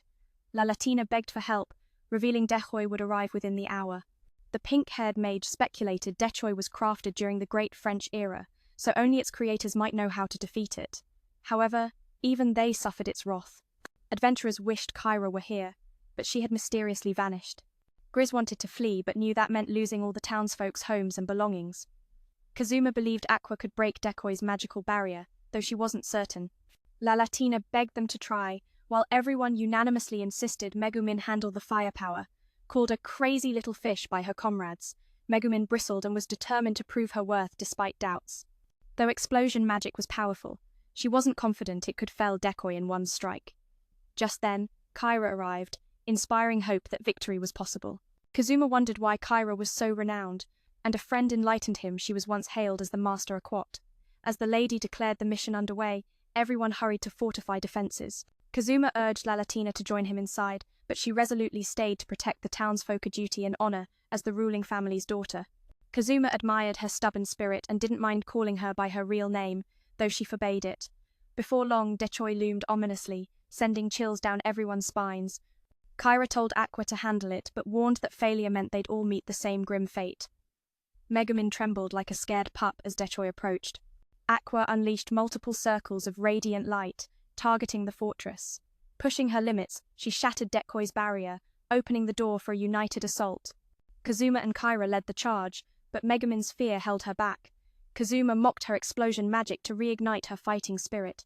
Fueled by his teasing, Megumin unleashed her ultimate skill, combining forces with Kyra's power to shatter the mobile fortress. At last, they stopped Dechoi before it could reach the town. Megumin felt a surge of pride, despite the chaos around them. The battle was far from over, but in this moment, hope burned brighter testament to their courage and bonds forged in fire. If you've ever felt overwhelmed by forces beyond your control, remember Kazuma's resolve. Sometimes, the bravest thing is standing together when all seems lost. And in the heart of fantasy, these stories remind us we're never truly alone. Though far from victorious, Kazuma still praised Aqua for doing her best. The young man, dreaming of marriage after this ordeal, quickly realized he had to watch his words. Aqua was eager to claim their reward and indulge in a feast. But the decoy, severely damaged, was initiating its self-destruct sequence. Kazuma urged Darkness to flee, yet she stood firm because a true knight never turns their back on the people. Darkness even prepared to shield the bomb with her own body, knowing it might not survive. The thrill of sacrifice pushed her forward into the heart of Decoy. Witnessing this, the adventurers united, battling together to stop the self-destruction. Kazuma believed they could halt it if they found the control panel. Aqua saw everyone fiercely attacking the decoy and wanted to go home and rest, but Kazuma forbade it. Meanwhile, they discovered a mummified corpse inside Decoy, along with a diary. It revealed that this man was commissioned by the kingdom to build a mobile fortress. He feigned ignorance when they brought rare ores, not expecting they'd actually deliver. Eventually, he succeeded in creating this machine only for it to wreak havoc and destroy everything. Even he felt foolish for building such a useless monstrosity. And just like that, the tragic tale came to a senseless end. Now, the Katies was beyond their control. Kazuma could teleport it elsewhere with magic, but lacking enough power, he asked Aqua for help and she eagerly obliged. She drained her magic without mercy, nearly turning Kazuma into a dried husk himself. Worried about teleporting it to a populated area, Kazuma passed his luck onto Darkness. Despite their success, Darkness warned the danger wasn't over yet. Suddenly, Decoy emitted an enormous heat source, threatening to engulf the area in flames. Kazuma wanted Darkness to teleport it away, so he absorbed Aqua's magic and transferred it to her. Aqua warned this might cause Darkness to vanish instantly. Just then, Megumin returned more powerful than ever, able to unleash her explosion magic twice a day. Aqua kept telling Kazuma not to drain too much magic from her. Darkness advised him to channel magic through thinner skin areas for better effect. Kazuma touched Megumin's nape, causing her to misread his intentions as something sly. Aqua tried to flee, but Kazuma caught her, ready to teach her a lesson. Then Kazuma took magic from Aqua to empower Megumin's ultimate explosion. Aqua worried Megumin might absorb too much and suffer, but Kazuma misunderstood and thought she'd explode immediately. Once fueled with enough magic, Megumin unleashed her signature spell, reducing Dechoy to nothing but dust. Their combined efforts brought a peaceful end. Though this world wasn't what Kazuma had imagined, forcing him through grueling trials, it was these hardships that helped him grow day by day. Suddenly, Aqua panicked, announcing knights from the kingdom were searching for the group. Kazuma expected a reward, but instead he was branded a traitor accused of rebellion. Rontis, the noblewoman he intended to teleport, was at the Lord's mansion. Aqua scrambled, realizing without Kazuma they wouldn't have slain the Demon King. Kazuma felt life was a sea of suffering and crossing it meant death. He wished for a better world in his next life. Soon after, Kazuma was locked away in a freezing dungeon, a place so cold it drained all hope, leaving him longing for. Just a few hours ago, Kazuma found himself under the piercing gaze of prosecutor Sina, accused of plotting to overthrow the kingdom of Axel. She demanded an apology, but Kazuma stood firm. He knew he was innocent. That was until Senna revealed the truth. The teleportation spell he cast had destroyed a noble lord's mansion. No casualties, thankfully, but suspicion was cast accusing Kazuma of being a minion sent by the Demon King. Megumin stepped in to defend him. Without Kazuma, this place would have seen bloodshed, Megumin declared, her words striking a chord deep within him. Yet, that nagging Senna retorted, at worst, Kazuma was just a pervert, urging her to reconsider. Meanwhile, Darkness chimed in, confessing that Kazuma always looked at her with a hungry gaze. But Kazuma, now a reformed gentleman, explained the incident was caused by him being mind-controlled. Darkness eagerly backed his claim while trying to leverage the situation, only to be called loose by Kazuma, who wasn't having any of it. Everyone believed in Kazuma's clean record and rose to oppose his arrest. Senna, unfazed, challenged them to join Kazuma behind bars if they wished. Suddenly, the whole group scattered like startled birds. Axel recalled Kazuma's vow to take full responsibility. Even Megumin regretted not being close enough to stop him. Only Darkness stepped forward, claiming herself the mastermind to bear the punishment. Sina saw through this charade, knowing Darkness was just a meat shield, and sighed in disappointment. But Axel stopped Senna, wanting Kazuma to face the consequences himself. Kazuma wasn't counting on these two troublemakers anyway. He still had his loyal comrades who turned a blind eye. With no clear path, Kazuma was thrown into a cell, despair washing over him. Then, like a flicker of hope amid the shadows, Axel appeared unexpectedly to rescue him. Currently, Megumin was unleashing violent magic to distract the guards, forcing them to flee. Kazuma feared that escaping would worsen his charges, but Axel understood the guards' true intent, to silence Kazuma and cover up the truth. Axel tossed Kazuma some lock-picking tools and waited outside, braving the biting cold alone. Kazuma, exhausted, just wrapped himself in a blanket and drifted off to sleep, leaving Axel to wait in the snowy night. The next evening, Axel returned with news Megumin was now suspected as the cause of the explosion. To avoid detection, Axel urged both girls to wear masks. He scolded Kazuma for refusing to come out and keep them company, making Axel wait all night only to be caught and interrogated. Kazuma claimed the lock was a number lock, so Axel handed him a saw and even set up a makeshift platform to help him reach it. When the guards refused delivery, Kazuma tossed the saw aside and returned to his blanket, choosing sleep over struggle. The following day, Senna arrived with a lie detector to interrogate Kazuma. She wanted to know where he came from and what he did before becoming an adventurer. Kazuma claimed he was a student from Japan, but the machine beeped wildly. Forced to confess, he admitted he was from Japan but spent his days gaming and freeloading off his parents, which finally silenced the machine. Senna asked why he became an adventurer. Kazuma spun a tall, tale-saving people from the Demon King's oppression. The lie detector wasn't convinced, so he added that adventurers were cool and attracted girls like bees to honey. Senna accused Kazuma of feuding with the Lord, as he often insulted him.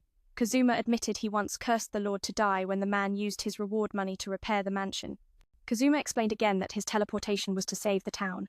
The lie detector said nothing, so Senna apologized for the misunderstanding. Kazuma then boasted about his feats defeating Dullahan and beating DeJoya. He ordered Senna to bring him some tea. Kazuma cheekily asked if Senna had a boyfriend. Catching her off guard, her serious expression revealed she was single, despite her age. Senna revealed that everyone called Kazuma a loser, which frustrated him just as much as it did her. To cover his bases, Senna asked if he knew the Demon King's army. Kazuma said no, but the lie detector went off again, forcing him to continue the charade. Kazuma's troubles deepened, but just as he was about to be sentenced, Darkness brought out the royal crest of the Dastin family, a powerful ally of the king. She pleaded for time to prove Kazuma's innocence and vowed to do anything the Lord asked if he accepted. Finally, the nobles spoke up for Kazuma, denouncing the corrupt prosecutor. Thanks to Darkness's noble status, the execution was halted, and Kazuma was spared for now. Aqua and Megumin proudly took credit for saving him, though in truth they barely lifted a finger. Kazuma thanked Darkness, but knew the battle wasn't over. He feared the Lord would retaliate against Darkness. Luckily, those worries proved unfounded. Afterward, Darkness had to leave the group to handle the Lord's affairs, while Kazuma sought to clear his name and repay his debt to the Lord. But misfortune clung to them like a shadow. The court seized all their belongings to cover debts. Now, all they had left was Darkness's belt, forcing the group to start anew. As Aqua tried warming herself, she noticed Kazuma suddenly losing his mind, worried sick because Darkness hadn't returned from negotiations. Both spiraled into madness together. At the trial, Megumin pledged to be Kazuma's lawyer, while Darkness provided moral support, giving him a slight sense of relief. However, Aqua was a source of constant anxiety, as the Lord's piercing gaze had been fixated on Kazuma the entire time. Senna declared Kazuma guilty of undermining the government and summoned the witness, Chris. Senna then reminded everyone that Chris had been beaten by Kazuma, and not only that, the red-haired girl had witnessed it and reported it. To make matters worse, Kaiser was dragged in as one of Kazuma's victims because Kazuma had sold his sword. Kaiser's sisters also criticized Kazuma for threatening them, further ramping up the charges against him. The Lord eagerly called for Kazuma's swift execution. Megumin immediately protested, asserting that such testimonies didn't constitute evidence of terrorism. Senna recounted Kazuma's destruction of the town, with floods and reckless magic use in the neighboring village, disrupting the ecosystem. Even worse, there was a witness who claimed Kazuma knew how to absorb and transmit Andes' magic power.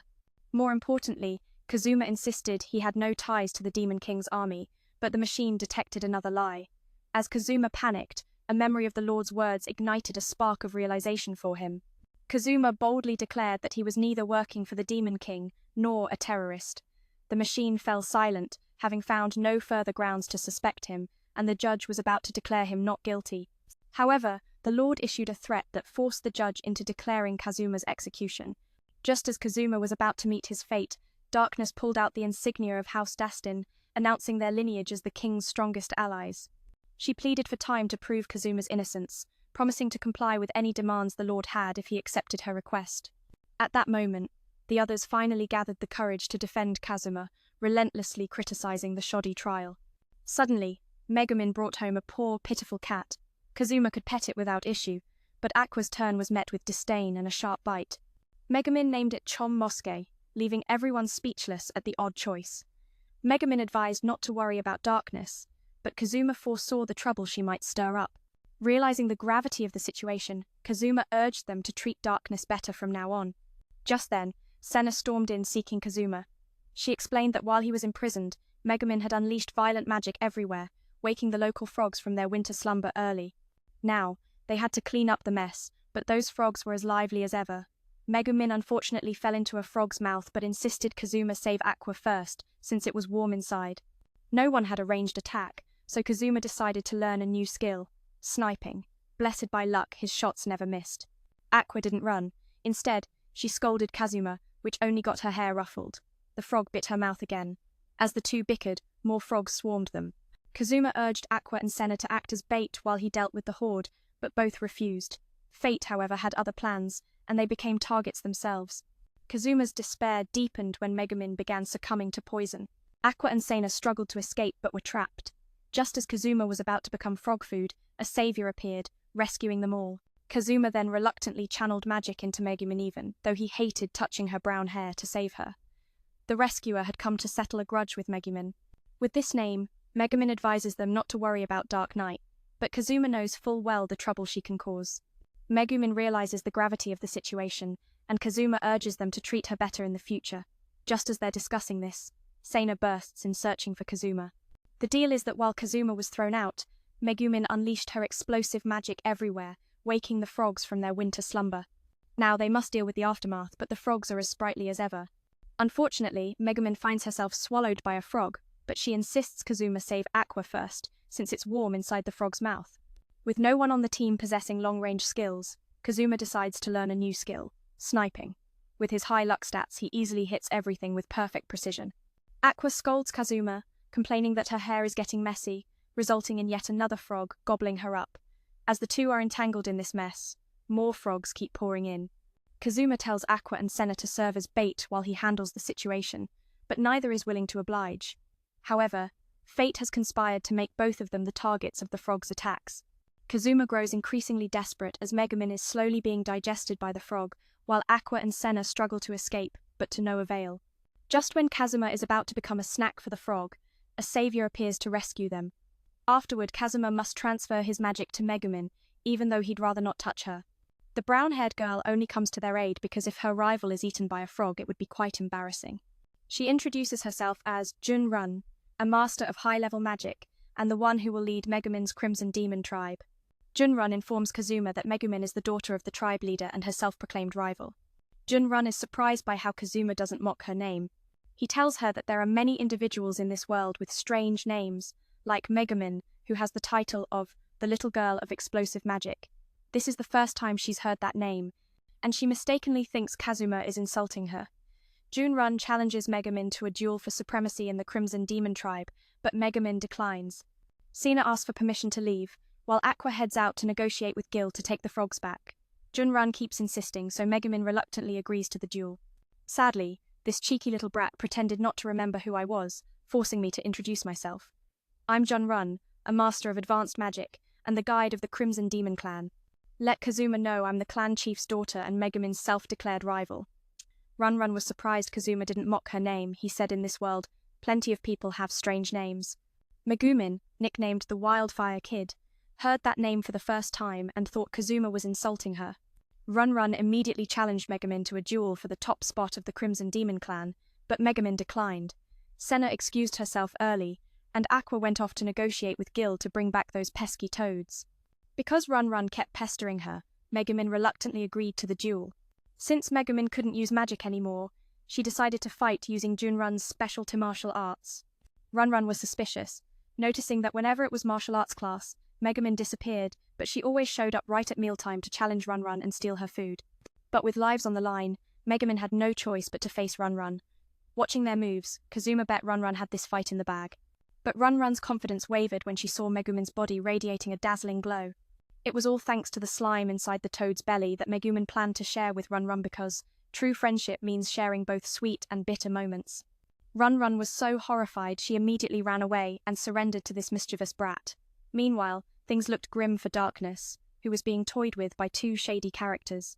Afterward, Megumin gave Kazuma permission to sell the orb to pay off their debts, since it was useless to a whimsical archmage like her. Kazuma found her endearing and tried to thank her with a warm hug. When Megumin got home, even the house spirit complained about her stinky smell. Kazuma wanted to shower first, but Megumin insisted he let the ladies go first. Though she was 3 years younger, Kazuma always treated her like a kid. Then the young man stripped off to chase this little brat away. Megumin, seeing that Kazuma didn't treat her like a woman, boldly challenged him to bathe together and see if he had any skills. To her surprise, Kazuma casually agreed, unlike the drama she expected. He made it clear he wasn't one to fall for sweet talk, and even if Megumin was a girl, he wouldn't hesitate to put her in her place. Megumin gave up and left, but Kazuma taunted her for being cowardly. That lit a fire under Megumin, who ripped the towel off Kazuma. Then the two of them, along with the house spirit, all bathed together. Kazuma noted Megumin was the same age as Junrun, but way more immature. Megumin boasted that in 2 years, she'd have a body so hot even Runrun would envy her. Kazuma suddenly felt uneasy. What if someone caught them bathing together? Just then, Aqua returned, so Kazuma quickly cast a barrier to block that brat from entering. He couldn't let Aqua see this or risk being labelled a lolicon forever. Luckily, Aqua didn't barge in, or Kazuma's reputation would be ruined for life. Megumin then gave him a beating for always treating her like a lollipop. After eating, the three headed to Kwai's shop to sell the purple orb. They spotted Runrun, who believed fate had brought them together, but Kwai revealed she'd been waiting here for everyone since morning. Actually, Junrun really wanted to meet Megumin, but was too shy to visit their home. Megumin explained that Runrun often felt embarrassed about her name, so she, always eating alone at the academy, Runrun kept telling herself she had friends, but Kazuma didn't want to hear it. Junrun advised her to learn more magic, and asked if she still had skill points left. Megumin revealed she'd spent them all on explosion magic, leaving Runrun exasperated with this wild child. Suddenly, Aqua discovered the friendship orb, but only professional mages could wield it effectively. Runrun immediately challenged Megumin, believing whoever mastered it better was the superior spellcaster. The two clashed, conjuring countless illusions around them. Through these, everyone glimpsed the quirky pasts and bizarre habits of these two wildcards. Neither understood what was happening until Aqua explained it was meant to strengthen bonds of friendship and love by revealing their painful secrets. In a fit of rage, Megumin shattered the orb to pieces. With no money to replace it, she pushed the bill onto Junrun, who was still sulking over not beating Megumin. She told Megumin to call it a draw, saying she'd grown past petty competitions. They once competed on who'd mature faster, and now Runrun wanted a rematch, but Megumin teased her about bathing with Kazuma, making Runrun so embarrassed she conceded defeat immediately. Once again, the cunning fox Megumin claimed an effortless victory. Though still under suspicion, Kazuma remained carefree and trained explosion magic with Megumin from the basics upward. One day, Kazuma realized he couldn't afford to waste any more time. That night, Kazuma decided to dive into the labyrinth tomorrow. Megumin was less thrilled since she couldn't freely unleash explosion magic there. The little mages could come along to run errands. Aqua wanted to wait for Darkness, but with debts piling, starvation loomed. Kazuma handed out exploration missions for the labyrinth's newcomers. Recently, someone discovered a new path inside. Kazuma asked the blonde to keep this secret, so other adventurers remained unaware. That meant the treasure was still up for grabs, and the whole crew was about to strike it rich. Kazuma's friend accidentally overheard this secret, so he had to be silenced with a ticket to Suku's place. Upon arrival, Megumin tried to unleash explosion magic to let off steam, but Kazuma forbade it. She didn't have that in her dictionary. Suddenly, Kazuma sensed enemies approaching and quickly hid Aqua. The two almost became monster food because the foolish Megumin thought Kazuma was just fooling around. This labyrinth, a creation of a great archmage, held secrets no one understood. Why had he ever ventured inside? After gathering their supplies, Kazuma instructed the two to remain behind, utilizing his skills of enemy detection and stealth to navigate the depths while avoiding danger. His ability to pierce the dark allowed him to see the unseen, yet despite his warnings, Aqua stubbornly followed him into the abyss.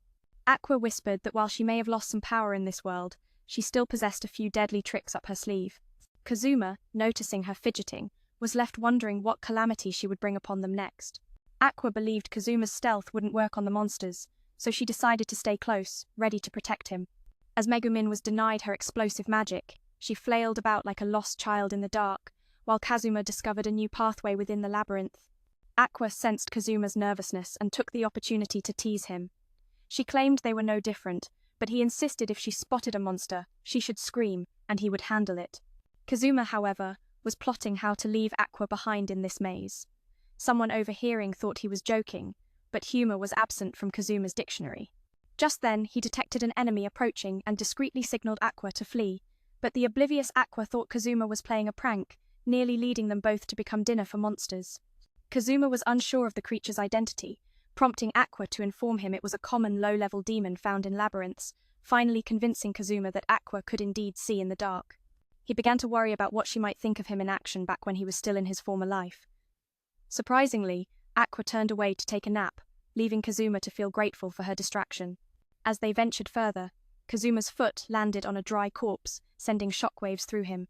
Aqua, noticing, helped the wandering souls find peace, then turned to mock Kazuma for being so bold earlier but now jumping at shadows. Kazuma didn't recognize the creature, but Aqua called it a common demon found in labyrinths. Only then did Kazuma believe Aqua truly saw through darkness. Worried, Megumin watched Kazuma act like a pro from his guild days, but Aqua just turned away to nap, leaving Kazuma deeply grateful. After walking a bit, Kazuma panicked, stepping on a dried corpse. Seeing this, Aqua helped restless spirits find peace, then mocked Kazuma for his earlier bravado, jumped like a scared rabbit at the sight. When surveying, you've got to watch for traps and mark spots, but these two were like wild kids come to cause chaos. Aqua felt they were like thieves, and Kazuma shared the guilt. Suddenly, Aqua spotted a glowing light and tried to investigate, but Kazuma stopped her. Sure enough, it was a deadly trap. Aqua then remembered the guild's warning to beware of powerful demons disguised as humans hunting other monsters. Meanwhile, Darkness was still surrounded by foes, clueless if she was okay. Aqua was busy helping wandering souls find rest, making Kazuma see her as a true goddess for the first time. After a fierce cleansing ritual, Kazuma had to admit Aqua was far more useful than he imagined. Kazuma felt uneasy as there was still a monster lurking nearby. Aqua smashed through the wall behind them, and a voice echoed none other than Klee, creator of the labyrinth and kidnapper of a noble's daughter. Long ago, Klee devoted much to the kingdom, so the king granted him a wish. At that time, the woman he loved was forced into marriage with the king, who never loved her. Klee decided to help her escape in search of true happiness. After that, Klee fell from a legendary archmage to the kingdom's enemy. He always praised her beauty, even though she was now just a dried corpse. Kazuma couldn't help but respect this man's tragic tale. Klee knew Aqua's abilities well. Though they often clashed, they never argued for long, because conflict was their life's rhythm. Thanks to the treasure found, that night the group feasted until full. Aqua wanted to split the reward 9 ways, but Kazuma insisted on using it to pay off his debts. Megumin said she hadn't earned anything and would just drink beer, but Kazuma forbade it since she wasn't of age. After the meeting, Kazuma brought beer to flirt with the beauties, saying he'd cover the tab for other adventurers. The crowd hailed Kazuma as a god, pumping him up. They even asked him to reenact his steel skill for them to learn. Suddenly, Chris walked in and became the unlucky target of his antics. Megumin, bored, was soon joined by Run bearing beers, making her very happy. But her joy shattered when a drunken fool caused chaos. Despite debts piling high, Kazuma threw himself fully into this wild adventure life he craved. Kazuma surmised that Lee had sacrificed his humanity to protect the one he adored, finding him strangely admirable. Aqua then proceeded to grant Lee absolution for all his sins, assuring him he'd soon meet the goddess Igit and could ask her for one last chance to see his beloved, Lee expressed immense gratitude, as he was finally on the brink of reuniting with his lost love after so many years apart. As Kazuma reflected on Lee's word show he had awakened due to sensing a surge of divine energy, he began to suspect that their continuous encounters with the Andes monsters were somehow linked to Aqua attracting them. But then Aqua panicked upon seeing Kazuma standing at a distance, pleading with him not to leave her behind. Suddenly, a terrifying sound echoed through the air, and Kazuma spotted the oncoming monsters. Quickly activating his stealth skill, he he made a hasty escape, leaving Aqua behind, who was screaming in despair. Once above ground, Aqua was still in shock and blamed Kazuma for her predicament. Ever since her birth, Aqua had radiated divine energy, a glow that she could never hide without disappointing her followers. These two were always at odds, and without their bickering, life would be dreadfully mundane. The next day, Kazuma forced Aqua to repair his broken armor after she'd tossed it into the fire. Aqua was starving but had nothing to eat since she'd burned all the money on booze. Kazuma decided to pawn Aqua's treasured item for cash, or else he'd be stuck drinking alone. He even threatened to sell Aqua's beloved Scarfer, inseparable companion. Reluctantly, Aqua let him use steel to take it, then panicked and apologized profusely. Suddenly, a strange girl burst in, leaving everyone puzzled about her identity until her dirty, lewd expression gave her away as darkness. Aqua immediately fibbed that Kazuma was bullying her, making him frustrated. Megumin told Darkness to cleanse herself thoroughly, body and soul. Even Kazuma agreed. Darkness explained the Lord hadn't harmed her, but showed Kazuma a drawing of a handsome man sparking jealousy. She tore it up in anger. Happy as ever, but Megumin's dreams shatter due to some drunken fool. Despite her debt still piling up, Kazuma immerses himself in the life of an adventurer he always wanted. The next day, Aqua finds herself forced by Kazuma to repair his broken gear since she carelessly tossed it into the furnace. Aqua is starving but finds nothing to eat, all because she spent all the money on beer and alcohol. In a moment of desperation, he contemplated trading Aqua's precious item for money, his frustration bubbling over. If he didn't, he might just down everything in sight out of sheer annoyance. The audacity to even consider selling Aqua's beloved scarf. But there was no choice. C, with a flick of his skill, decided to steal it away, sending Aqua into a frenzy of apologies. Suddenly, a strange girl burst into the scene, leaving everyone puzzled about her identity, until her unmistakable mischievous expression revealed her to be Daknit. Aqua quickly concocted a tale, claiming that Kazuma had been bullying Daknit, igniting a wave of anger among the group. Megumin chimed in, urging Daknit to cleanse herself, both inside and out, to purge the negativity. Even Kazuma was taken aback. Daknit, however, clarified that the Lord had done nothing to her. She then showed them a portrait of a handsome guy that sparked jealousy in Kazuma, who promptly tore it up in a fit of rage. It turned out that the charming lad was the Lord's son, and the Lord demanded Daknit become his daughter-in-law in exchange for sparing Kazuma. To make matters worse, Daknit's father was keen on this match, prompting her to seek the group's help in convincing him otherwise. Kazuma couldn't shake the thought of Daknit potentially leaving the team to marry, and in a moment of panic he ripped apart the repaired painting, causing Daknit to weep bitterly. Kazuma insisted she couldn't refuse the arranged meeting, otherwise the Lord would become more tyrannical. Reluctantly, Daknit agreed, hoping for a resolution that would spare her the need to confront her foolish father about marriage. Just then, Senna approached Kazuma, warning him about some peculiar monsters appearing around the town. Megumin, however, flatly refused to help, as her vital teammate was in dire straits. Kazuma, seeing no other option, urged her to unleash her explosive magic against the creatures, believing only she could handle such a task. Daknit returned home, informing her father about her acceptance of the arranged meeting. Thus Kazuma and Aqua transformed into a butler and maid, following Daknit. Once dressed, the duo playfully bickered, drawing scornful glances from onlookers, much to Daknit's delight. So Kazuma calls on this little firecracker to unleash her explosive magic and wipe out the beasts. The guy's convinced only Megumin can handle this mission, which lights a fire under her to jump right in. After that, Daknit returns home and informs her father she's agreed to the matchmaking. Kazuma and Aqua transform into the perfect butler and maid duo to accompany Daknit. Once dressed, these two tease each other endlessly in a cheeky back and forth. Suddenly, Kazuma calls Daknit by her nickname, making her sister flare up in protest. In truth, Daknit's father asked Kazuma to help out. The matchmaking meeting goes smoothly, and if it succeeds, the old man promises Kazuma a reward. Kazuma, ever the money chaser, perks up and turns to Daknit's father with a grin. But Daknit makes it clear she has zero intention of marrying, and today she plans to wreck this whole setup. Kazuma warns her to watch her words or risk being judged poorly. Daknit is ready to throw down with the potential suitor, but the guy steps in, so she quickly shifts her target to Haim only to be stopped by Kazuma. She confronts Kazuma, questioning if he really wants to help her. He plays it cool, saying he's just trying to save her from family embarrassment. But Daknit couldn't care less about the family's reputation. She's ready to cut them all off. All she really wants is to be on missions with her friends and survive the relentless demon army. Besides, a decent guy like that isn't her type. Daknit's taste is far more salty. She only has eyes for those with a quirky, unique personality like Kazuma's, or maybe someone rough and useless from the bottom of society. Just imagining being forced into a life where she's used for money makes her fiercely satisfied. Later, during introductions, Daknit causes trouble again, forcing Kazuma to subtly manipulate her from behind the scenes. Thinking she's shy, Kazuma feels embarrassed too. He warns her if she keeps talking nonsense, he'll have to step in harder, which only excites Daknit more. Seeing this, the old man suggests they take a walk in the garden for some private space. Kazuma watches Aqua summon all the fish at once, impressed and eager to learn that skill. Daknit almost blurts out that her hobby is catching goblins, but Kazuma cuts her off just in time. Wanta notices how close they seem, and Daknit boasts that they've even bathed and slept together.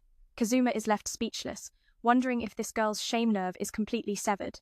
Suddenly, Daknit tears her dress and challenges Wanta to a duel in the training room. Wanta, who has never fought a woman before, refuses. Daknit mocks him, calling him a cowardly rabbit, unlike Kazuma who takes on everyone without hesitation. Originally wanting to avoid this matchmaking nonsense, Wanta changes his mind after meeting Daknit, impressed by her straightforwardness and humble treatment of others. Finally, Wanta agrees to duel but feels conflicted.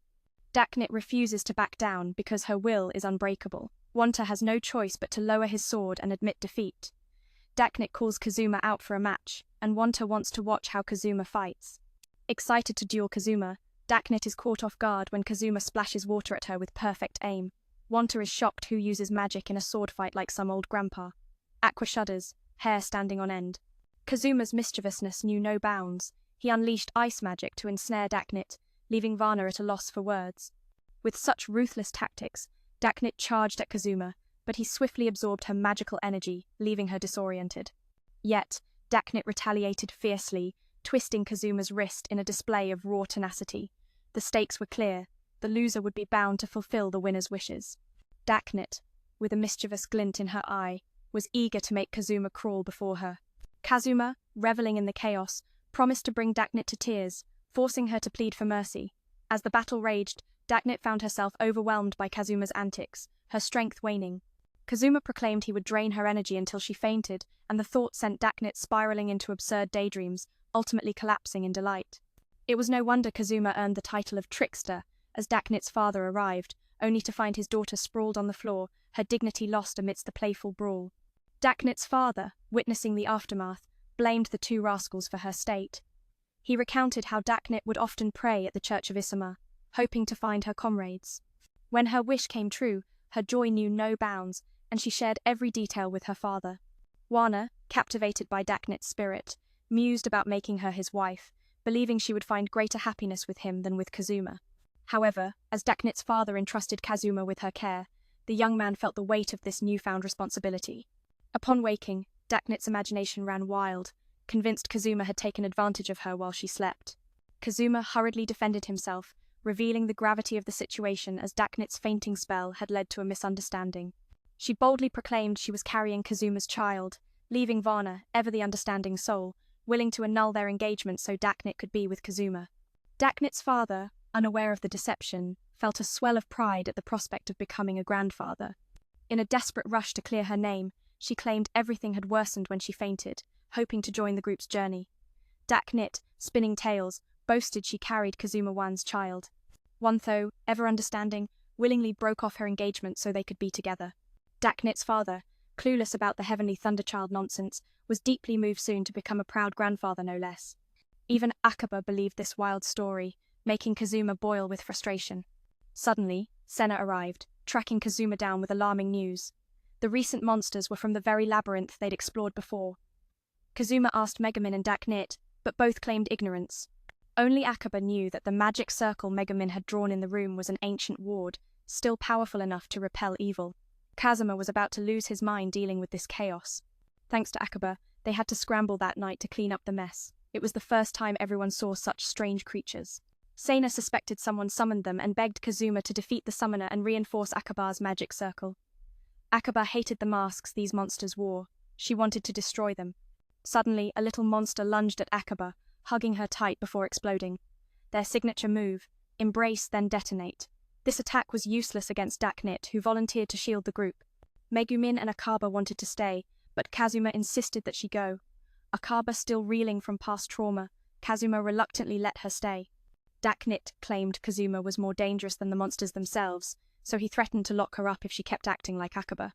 For the first time, Daknit landed hits on the creatures, sparking a wild excitement that made her go all out. Spotting the mastermind behind the chaos, she charged to confront him. This villain was one of the Demon Lord's commanders, leading an army called Vani. Kazuma wanted to retreat, but Daknit had no quit in her. Originally sent to scout Viria's capital, Vani revealed that human negative emotions were his favorite feast. Kazuma cared little, only grumbling about Vani's creepy dolls that tormented him. These dolls were supposed to clean up the monsters, but if they spilled out, no more monsters remained inside. Vani knew Kazuma and Daknit well, making them embarrassed by his insights. Turns out, Vani's odd tastes rivaled Daknit's own quirk. She dreamed of a castle where, after killing adventurers, he'd leave a mocking note claiming he tricked them. Vani had claimed this labyrinth as his base, but a troublesome magic circle in the next room barred his entry. He could sense Aqua was the one who drew it, and he didn't hold back, exposing Daknit as a masochist who liked being abused, while accusing Kazuma of dark thoughts about her once this was over. Vani had a strict rule, no killing humans, but Aqua was a goddess, so he wouldn't let her be. Daknit ready to face him head-on, but Vani told her to just enjoy the ride. Kazuma warned Daknit not to fall under Vani's spell, though secretly he enjoyed the chaos. Vani even lent them the forbidden room for some twisted fun, almost convincing Kazuma to agree. Daknit snapped him back to reality and charged at Vani. Spotting a weakness, Kazuma jumped in to help finish the job, but Vani survived and shockingly possessed Daknit's body, daring Kazuma to strike. This savage girl actually wanted him to hit hard, loving the pain. Vani was furious at losing control over Daknit's body, warning that the more she resisted, the worse the pain, but Daknit revelled in it. As their fierce battle raged on, Kazuma sneaked off to cleanse Aqua's magic circle. Just as he stepped out, Vani threatened him with a sword. Daknit, energized by Vani's taunts, made him furious enough to try escaping, only to be sealed with a talisman by Kazuma. Then Kazuma dragged Daknit out so Aqua could purify Vani. Daknit's resistance caused her intense pain, yet she strangely enjoyed it. Suddenly, she weakened, and Vani took full control, flying out to finish Aqua off but failed, getting smacked first. The Demon Lord Commander's possession shocked everyone. Aqua, disgusted, scolded Daknit for smelling awful. Vani tried to sound cool while introducing himself but was cut off repeatedly by Daknit. Vani insulted Aqua for lacking manners, only to be mocked back as a lowly demon unworthy of her time. Without hesitation, Aqua attacked Daknit, nearly hitting Kazuma by accident. Senna identified Vani's mask as matching the wanted demon's description and ordered everyone to capture him. Daknit, surprisingly strong as an ox, stunned everyone. Vani admitted Daknit's body was exceptional, making him want to play with her more. Surrounded by contemptuous stares, Daknit felt a twisted joy. Soon, Vani defeated all the adventurers and advanced toward Aqua, who begged Kazuma for rescue. Kazuma called Daknit too permissive for letting Vani overpower her, sparking her quick rebuttal that left even Vani impressed by her iron will. Kazuma moved to lift the seal so Daknit could remove Vani's mask, mocking the idea that someone weak like him could manage it.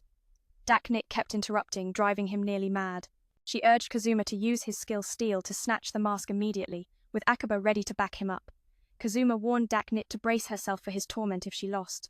Then Kazuma unleashed another skill, burning Vani's talisman unexpectedly. Still, Daknit couldn't remove the mask. Aqua tried her magic, but it had no effect, so Daknit ordered Megumin to use her explosive magic on both Vani and herself. Vani, gleeful to meet such a fierce girl, accepted the challenge.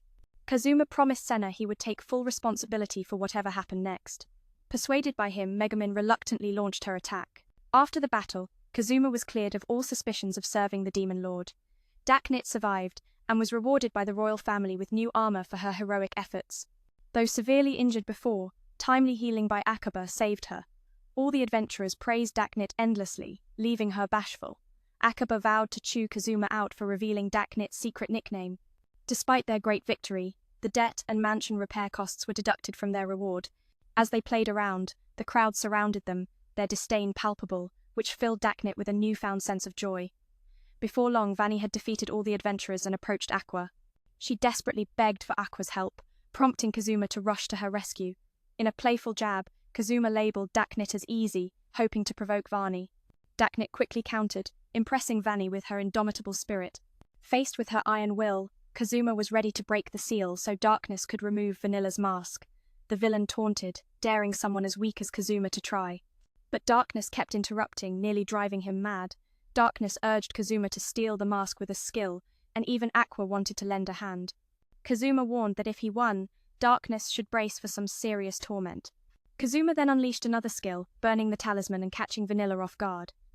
Unfortunately, Darkness still couldn't remove the mask, so Aqua tried a magic blast, but it had no effect. Darkness ordered Megumin to unleash her explosive magic to take down both Vanilla and the villain. Vanilla stubbornly chose to perish alongside Darkness, who seemed thrilled to meet such a rare, eccentric girl. Kazuma promised Senna that no matter what happened, he would shoulder all the responsibility. Persuaded by Kazuma, Megumin reluctantly went all in. After the battle, Kazuma's loyalty to the Demon King's faction was cleared, and Darkness survived, earning a new armor from the royal family for her bravery. Previously badly injured, Darkness was luckily healed in time by Aqua. All the adventurers praised Darkness endlessly, leaving her blushing. Aqua vowed to chew Kazuma out for revealing Darkness's real name. Though Kazuma's group had achieved great feats, their debts and the Lord's mansion repairs were deducted from their reward. Still, after settling debts, everyone happily pocketed a hot 40 million exit currency. Like a lively festival, Kazuma's heart soared with joy finally. The young man escaped the crushing chains of debt. Darkness and Megumin invited Aqua to join their outing, but this stubborn girl just wanted to stay home. Both urged Aqua to get moving, not to be a couch potato like someone else. Kazuma bristled with irritation, but the young man was too lazy even to argue, lost in his own world as a fellow mage. He retaliated with water splashes, only to provoke a more violent reaction from them. To top it off, Megumin insisted Kazuma bathe the cat as penance for eavesdropping. Even when Kazuma entered the changing room, he stumbled upon a registration form for the cult that nearly drove him insane. That night, Aqua wailed loudly because she had turned the hot springs into boiling water, drawing everyone's ire. Aqua apologized to the manager, claiming to be a goddess in the flesh, but received nothing but disdain in return. The next day, Aqua guessed that the Demon King realized he couldn't defeat her followers, so he attacked their income source, the hot springs. Aqua wanted everyone to help her protect the town, but everyone was too scared of the followers' disturbances to agree, except for Darkness, who was reluctantly persuaded by Aqua. Vanya claimed he was truly dead, that this was his second incarnation. Kazuma remained skeptical. Vanya explained he retired and stopped maintaining the Demon King's barrier. He had a business plan brewing, inviting Kazuma into a partnership. Kazuma would replicate Earth's products, while Vanya would craft and sell them here. Their first creation? The humble kotatsu. As Darkness tried to drag Kazuma outside, he was suddenly ambushed with brutal attacks. Megumin wasn't spared either, much to Kazuma's delight. Suddenly, nature called Kazuma, who asked the girls to lift the rug for him, a perfect chance for sweet revenge. They tossed him out, and moments later, Kazuma and the others headed to the blacksmith's shop to claim his beloved katana. Kazuma revealed he had learned blacksmith skills before, and was also there to upgrade his weapons. The owner told Kazuma to write the weapon's name on a talisman and attach it to the hilt. Then, he showed Kazuma his full armor set. The old blacksmith, seeing this, suddenly believed Kazuma could become a hero one day. Aqua encouraged Kazuma to strike a heroic pose, but he twitched clumsily like a fool under the heavy armor. The blacksmith advised him to stick with his old weapons instead. Kazuma posed with the katana, looking cool as ice, but then, in classic Kazuma fashion, he dropped all the swords. Failure? No problem. He'd try again. But this time, he still looked like a complete goof, leaving everyone speechless. Since Kazuma hadn't been on missions lately, his katana was slowly losing length just when Aqua called him over with a juicy new quest.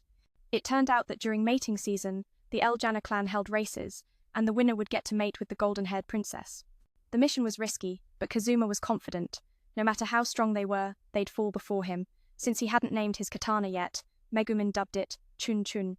Unfortunately, that name was already written on the talisman, so Kazuma couldn't change it. He was utterly disheartened. Chun Chun sounded so plain and awkward. Soon, this ragtag team took their positions, ready for battle. Kazuma planned to snipe the Eljana king and princess first, hoping to scatter the monsters like a wasp nest. If his sniping failed and they charged, Darkness would block their path so Kazuma could strike, while Megumin unleashed her devastating magic to blow the freeloaders away. Aqua would move swiftly, switching between support roles. Kazuma quickly identified the princess, but the king remained a mystery, so he asked Aqua, who guessed the king would run the fastest. She then crafted a plan to lure the enemies in. Kazuma was truly losing his mind. Facing this notorious gang of troublemakers, they initially thought it was simple, just take down the leader and the princess, and it's over. But thanks to Aqua's interference, the whole bunch suddenly turned into a full-blown rebellion. When Kazuma scolded Aqua, she immediately threw a tantrum, ignoring the chaos. Kazuma swiftly defeated the king monster, yet somehow, these creatures only grew more rebellious. Aqua explained they always crave the top spot, so Kazuma needed to take down the princess serpent first. Megumin was there, ready to unleash her violent magic to teach them a lesson, but she was completely drained of mana, exhausted from Kazuma's earlier drain. Darkness bravely stepped up to block the monsters but ended up crushed beneath their feet. After careful observation, Kazuma timed his shot perfectly to take down the serpent princess. Unfortunately, it fell right where Kazuma stood, causing him to slip and crash down, taking Darkness with him. Kazuma wasn't too careful after all. It took a tough battle just to bring him back to life last time. Curious about the other monsters' status, Darkness reassured him they were still standing. The death of the serpent princess scattered the group to their homes. Exit mentioned Aqua was busy resurrecting Kazuma, so he decided to wait here, feeling a bit bored. But Exit seemed perfectly content with the task. Kazuma admitted those monsters were quite something, but Exit was the true heroine he wanted to protect forever. Aqua finished reviving Kazuma, but he still wanted to hang around and chat a bit longer. Aqua refused, ordering him to return immediately. There was a demon king to defeat and she needed to return to the heavens. Kazuma doubted if he'd survive many more trips back to the monster world, so he decided to say goodbye and reincarnate as a carefree child. Aqua threatened Darkness she'd doodle on Kazuma's face if he didn't come back. Megumin upped the stakes, threatening to strip his map away. With no choice left, Kazuma asked Exit to open the portal. At the moment of parting, Kazuma confessed he actually liked Darkness a lot. Returning, Megumin immediately challenged Aqua to a private duel. If Kazuma lost even once in 3 rounds, he'd have to sit behind her. Kazuma, eager to settle the score with Megumin, found she had already slipped away to Jun's place for a few days. He felt a wave of dissatisfaction rise within him as that girl dared to mock his younger brother, the holy sword Ibu. Days later, when Megumin returned, she stumbled upon a shocking scene. Aqua had become Kazuma's loyal attendant. She apologized for the earlier incident and expressed her desire for him to return to normal. Kazuma, being of noble birth, assured her that he bore no ill will and invited her to share tea and pastries. Aqua prepared tea for Kazuma, but it turned out to be mere water due to her accidental purification. She recounted how Kazuma had gone absolutely mad and vowed to teach her a lesson she wouldn't forget. Megumin, excited by the prospect, wanted to experience that thrill too. Meanwhile, Aqua, blissfully indifferent, continued to enjoy her leisurely life. Just as Kazuma heard the door creak open, he expected Megumin to return, but instead, it was Vani, who came to negotiate a business deal. Aqua was baffled as to how this scoundrel got in, prompting him to mock her barrier, saying it was as flimsy as a discarded product. These two exchanged barbs relentlessly, neither backing down, forcing Kazuma to step in and encourage them to calm down. Aqua refused to collaborate with Vani, who merely fed off people's negative emotions to survive. Vani retorted that Aqua was just as guilty, swindling citizens with her empty promises, claiming the goddess always watches over them yet turns a blind eye to the depraved.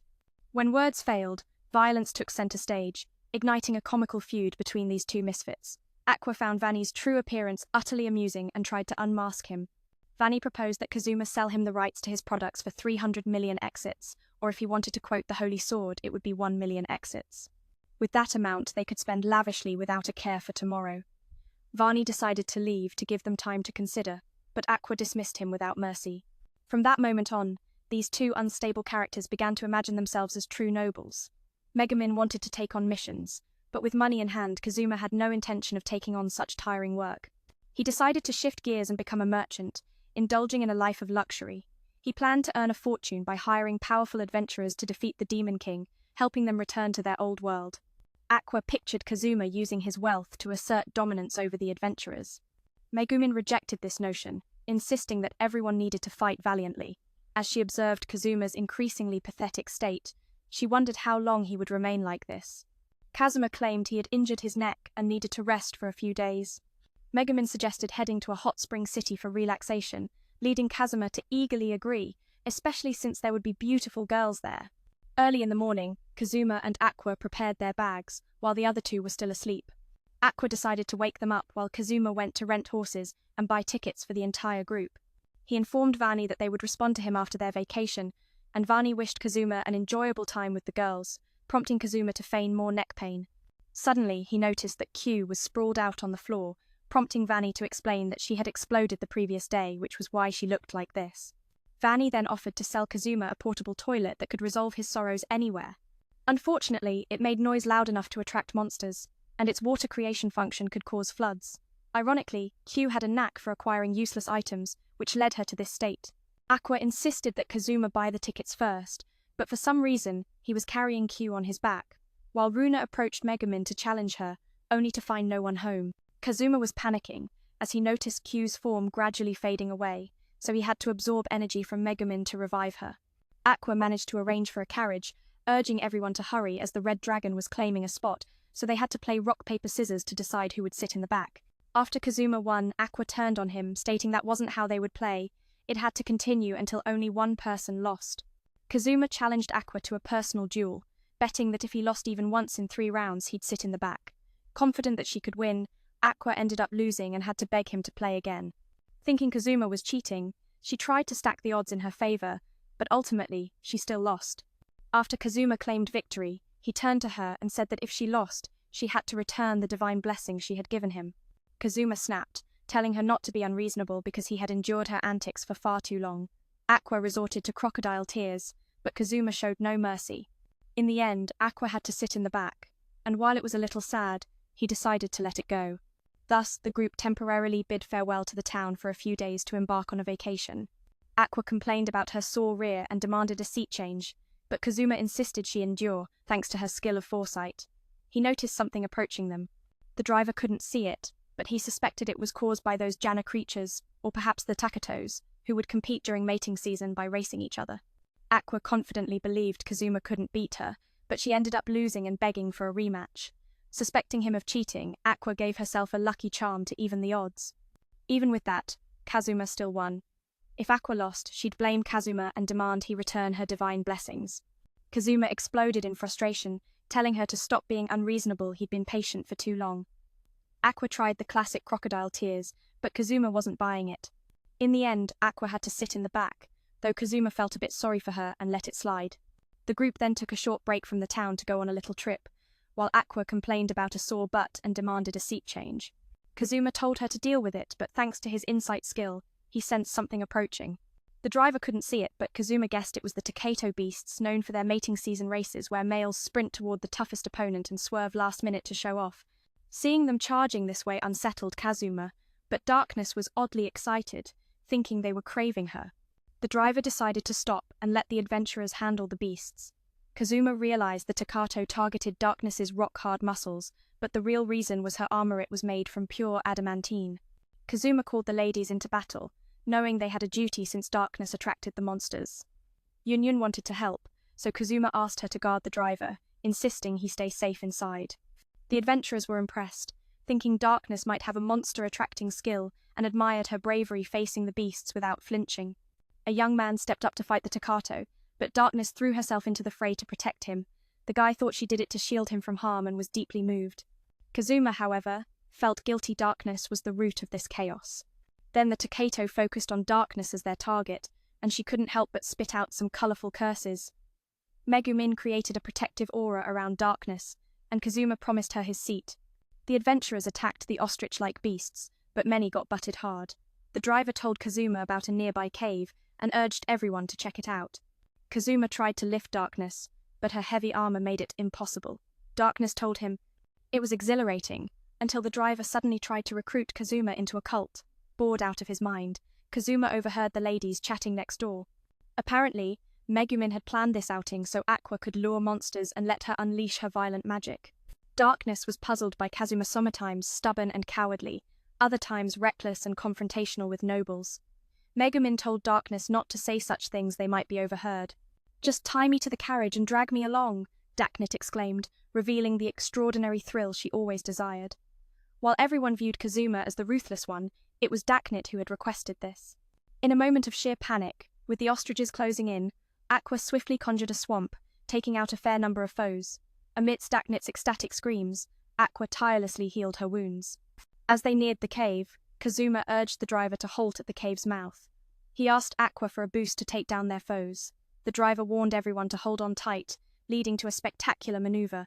Kazuma hurled Darkness ahead into the cave to lure the ostriches inside. Seizing the moment, Megumin unleashed her explosive magic, obliterating the entire flock. That evening, the group received praise and a bag of gold from a grateful elder. However, Kazuma humbly declined, stating that it was only natural for adventurers to contribute. His words moved the elder to tears. While Aqua and Wiz entertained the crowd, Kazuma busied himself with repairing Daknit's armor, having learned blacksmithing skills for their benefit. Unexpectedly, the men in the audience found themselves captivated by Aqua's performance, some even offering to pay her for an encore. Sensing something amiss, Kazuma woke up his companions, but they remained blissfully asleep. Threatening to stir up trouble if they didn't wake up, Daknit suddenly appeared behind one of them. Recognizing the oddity, he quickly called everyone to attention. A young man tossed a torch towards the commotion, only to recoil in horror upon seeing a swarm of Andes. Kazuma rushed to rouse Aqua, realizing this was his chance to repay everyone for Daknit's earlier antics. But as he noticed the Andes targeting Aqua, he understood their attraction to her. Aqua decisively cleansed them all, momentarily forgetting about Wiz, who was nearly caught in the fray. The crowd erupted in awe, hailing Aqua as a goddess, while Kazuma felt a pang of guilt for their predicament. Once the chaos settled, Aqua proudly boasted to Kazuma about her recent accomplishments. The elder from earlier returned, offering them a bag of gold once more, but Kazuma's conscience wouldn't allow Aqua to accept it. The next day, June brought a pig to challenge Megumin, unaware of her recent travels. Meanwhile, Kazuma's group arrived in a city famed for its hot springs. The young man was thrilled to see elves and dwarves bustling about. The air was fresh, a stark contrast to Excel, providing Daknit with immense comfort. Megumin, well versed in the area, explained that it was a popular retreat for adventurers, and the hot springs were known for their exceptional healing properties. Aqua had travelled to many places, but this one left her in awe. Its beauty was breathtaking. After dismounting, she confidently took on the role of tour guide, revealing that this was the headquarters of the Axis cult. Kazuma was shocked to discover it was a gathering place for eccentric individuals, as Aqua's words had barely settled when a group approached, inviting them to join the Axis cult, showering praise on Aqua's hair and scarf. Feeling proud, Aqua basked in the attention, but Kazuma and Darkness quickly sought an excuse to whisk her away from the fervent worshippers. That afternoon, Aqua suddenly dreamt of a mysterious figure, Dullahan, jolting her awake. When she recounted the dream to Kazuma, he found it perplexing. However, more pressing was the fact that Aqua had ventured to the Axis headquarters with Megumin to stir up trouble. With Aqua feeling better, the two decided to explore the area. Darkness admired the beautiful statue of the goddess, but Kazuma couldn't help but critique it. Suddenly a girl stumbled and fell, prompting them to rush to her aid. She wanted to thank Kazuma by inviting him to a cafe run by the Axis cult. Kazuma, overwhelmed, declined but was unexpectedly held back by her fortune-telling, threatening that only their cult could save him from his bad luck. Kazuma, now caught in misfortune, had no choice but to seek help from Darkness, who was clearly irritated by the self-proclaimed follower of the Axis cult. Their haughty attitude only satisfied Darkness, and as they walked on, they encountered another girl being harassed by a brutish thug, claiming to be blessed by the goddess. The girl boldly challenged him to back off if he dared to cross them, suggesting that his cowardice would make him flee. Kazuma and Darkness decided to leave but found themselves followed by the cultists, who persistently tried to recruit them. Kazuma's anxiety peaked as he had yet to join any faction, drawing unwanted attention, while Darkness, being part of the Ajit cult, was treated with special care. After a dull day, they opted to return to their lodging, only to see a little girl trip over her own feet. Helping her, Kazuma found the encounter adorable and disarming, almost making his frustrations melt away. The girl pretended to ask how to write Kazuma's name, nearly trapping him in her innocent charm. This pushed Kazuma to his limits, causing him to tear up the paper in frustration.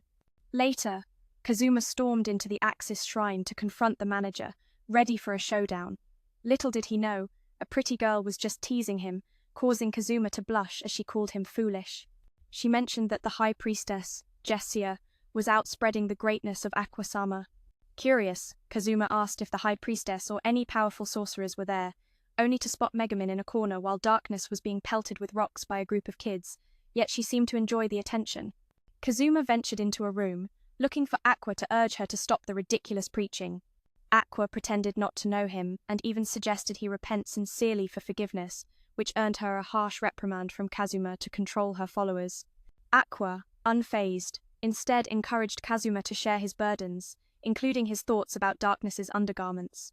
Kazuma sheepishly recounted how he had broken his friend's special cup used for her magic, and had filled it with vinegar after downing a few fine bottles of her wine. Aqua chastised him for being a heretic, and expressed her annoyance at his actions. Just then, an older man approached to confess, revealing he was a follower of Aqua who had become infatuated with the goddess's figure. Aqua didn't scold him. Instead, she sympathized with him, despite him being a lolicon or a beastly girl, crazed man. She enlightened him that the goddess's bust was merely padded and urged him to inform others tempted by her allure. The man left deeply grateful for her wisdom. Kazuma was shocked at how easily she threw her own followers under the bus. Aqua explained that both the quantity and quality of her followers mattered greatly, affecting her powers, and she would do anything for them. When the group returned to their lodging, they found Aqua had regained her strength and mentioned she had bathed alone that morning. Kazuma, with a sly grin, made a connection with Aqua's innocent statement. Curious about their explorations, she asked about their day, but Megumin appeared troubled, while Darkness was still fixated on her love for torment. The next day, Kazuma intentionally let everyone know he was going to bathe, hoping they would join, but they dismissed him. During his bath, Kazuma couldn't help but sneak glances at the red-haired beauty, causing her to blush and flee in embarrassment. After she left, Kazuma was suddenly bombarded with invitations from the Axis cult, and in his frustration, he overheard the girls next door discussing how Megumin had orchestrated the outing to lure monsters for her explosive magic. Darkness was baffled by Kazuma's dual nature, at times stubborn and cowardly, while also provoking nobles. Megumin advised Darkness not to speak ill, as the demons might be eavesdropping. Both intentionally called out Kazuma's name, but he pretended not to hear. They praised him, noting that although he was not always proper, he had a good heart. Their conversation turned to admiring each other's physiques, and Kazuma found himself unable to resist peeking. In an instant, both girls struck back, accusing him of being a perv. Kazuma retaliated by splashing water in their direction, only to provoke an even more intense reaction. Megumin then insisted that Kazuma wash her pet while making up for his eavesdropping. Even in the changing room, he stumbled upon a cult registration form, nearly driving him mad. That night, Aqua cried out in distress, lamenting that she had turned the hot spring into boiling water, facing backlash from everyone. Both purposely called Kazuma's name, but he pretended not to hear. They praised him for being not so decent but genuinely kind. Then they marveled at each other's physiques, making Kazuma sneak glances. Suddenly, they both launched attacks, accusing Kazuma of sneaky behavior. He splashed water back in retaliation, only to provoke them further. Megumin then forced Kazuma to bathe the little gremlin as punishment for spying. Even entering the changing room, Kazuma found a cult registration form that nearly drove him insane. That night, Aqua cried loudly because she'd ruined the hot springs, turning the water lukewarm and boiling the guests. She apologized to the manager, claiming to be a goddess in flesh and blood, but was met with disdain. The next day, Aqua guessed the Demon King realized he couldn't defeat her followers, so he targeted their hot spring income by poisoning the waters. She wanted everyone to help protect the town, but everyone was too afraid of the cult's followers except for Darkness, who was weak-willed and easily persuaded by Aqua. They retaliated with splashes of water, but only ignited fiercer reactions.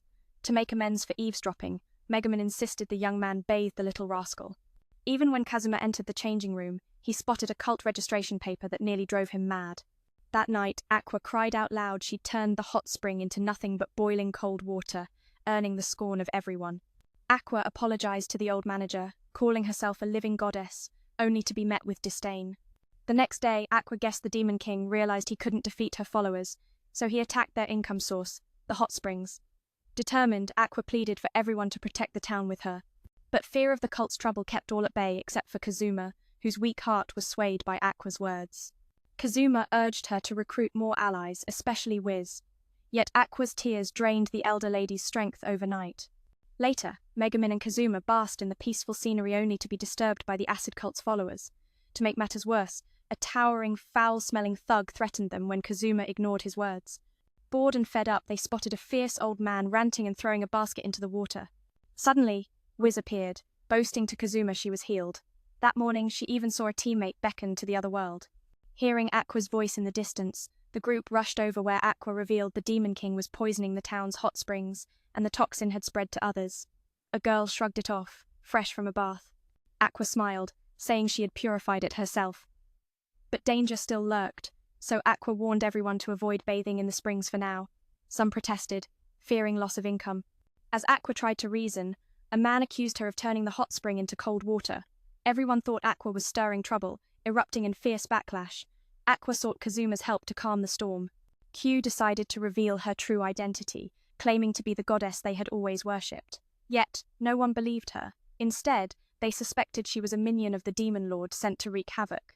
That night, Q cried bitterly, feeling betrayed by the very devotees who had once adored her. Her friend urged her to stay calm, but the sacred waters she cared for were fading away. Kazuma couldn't understand why Q still wanted to help them despite their harsh treatment.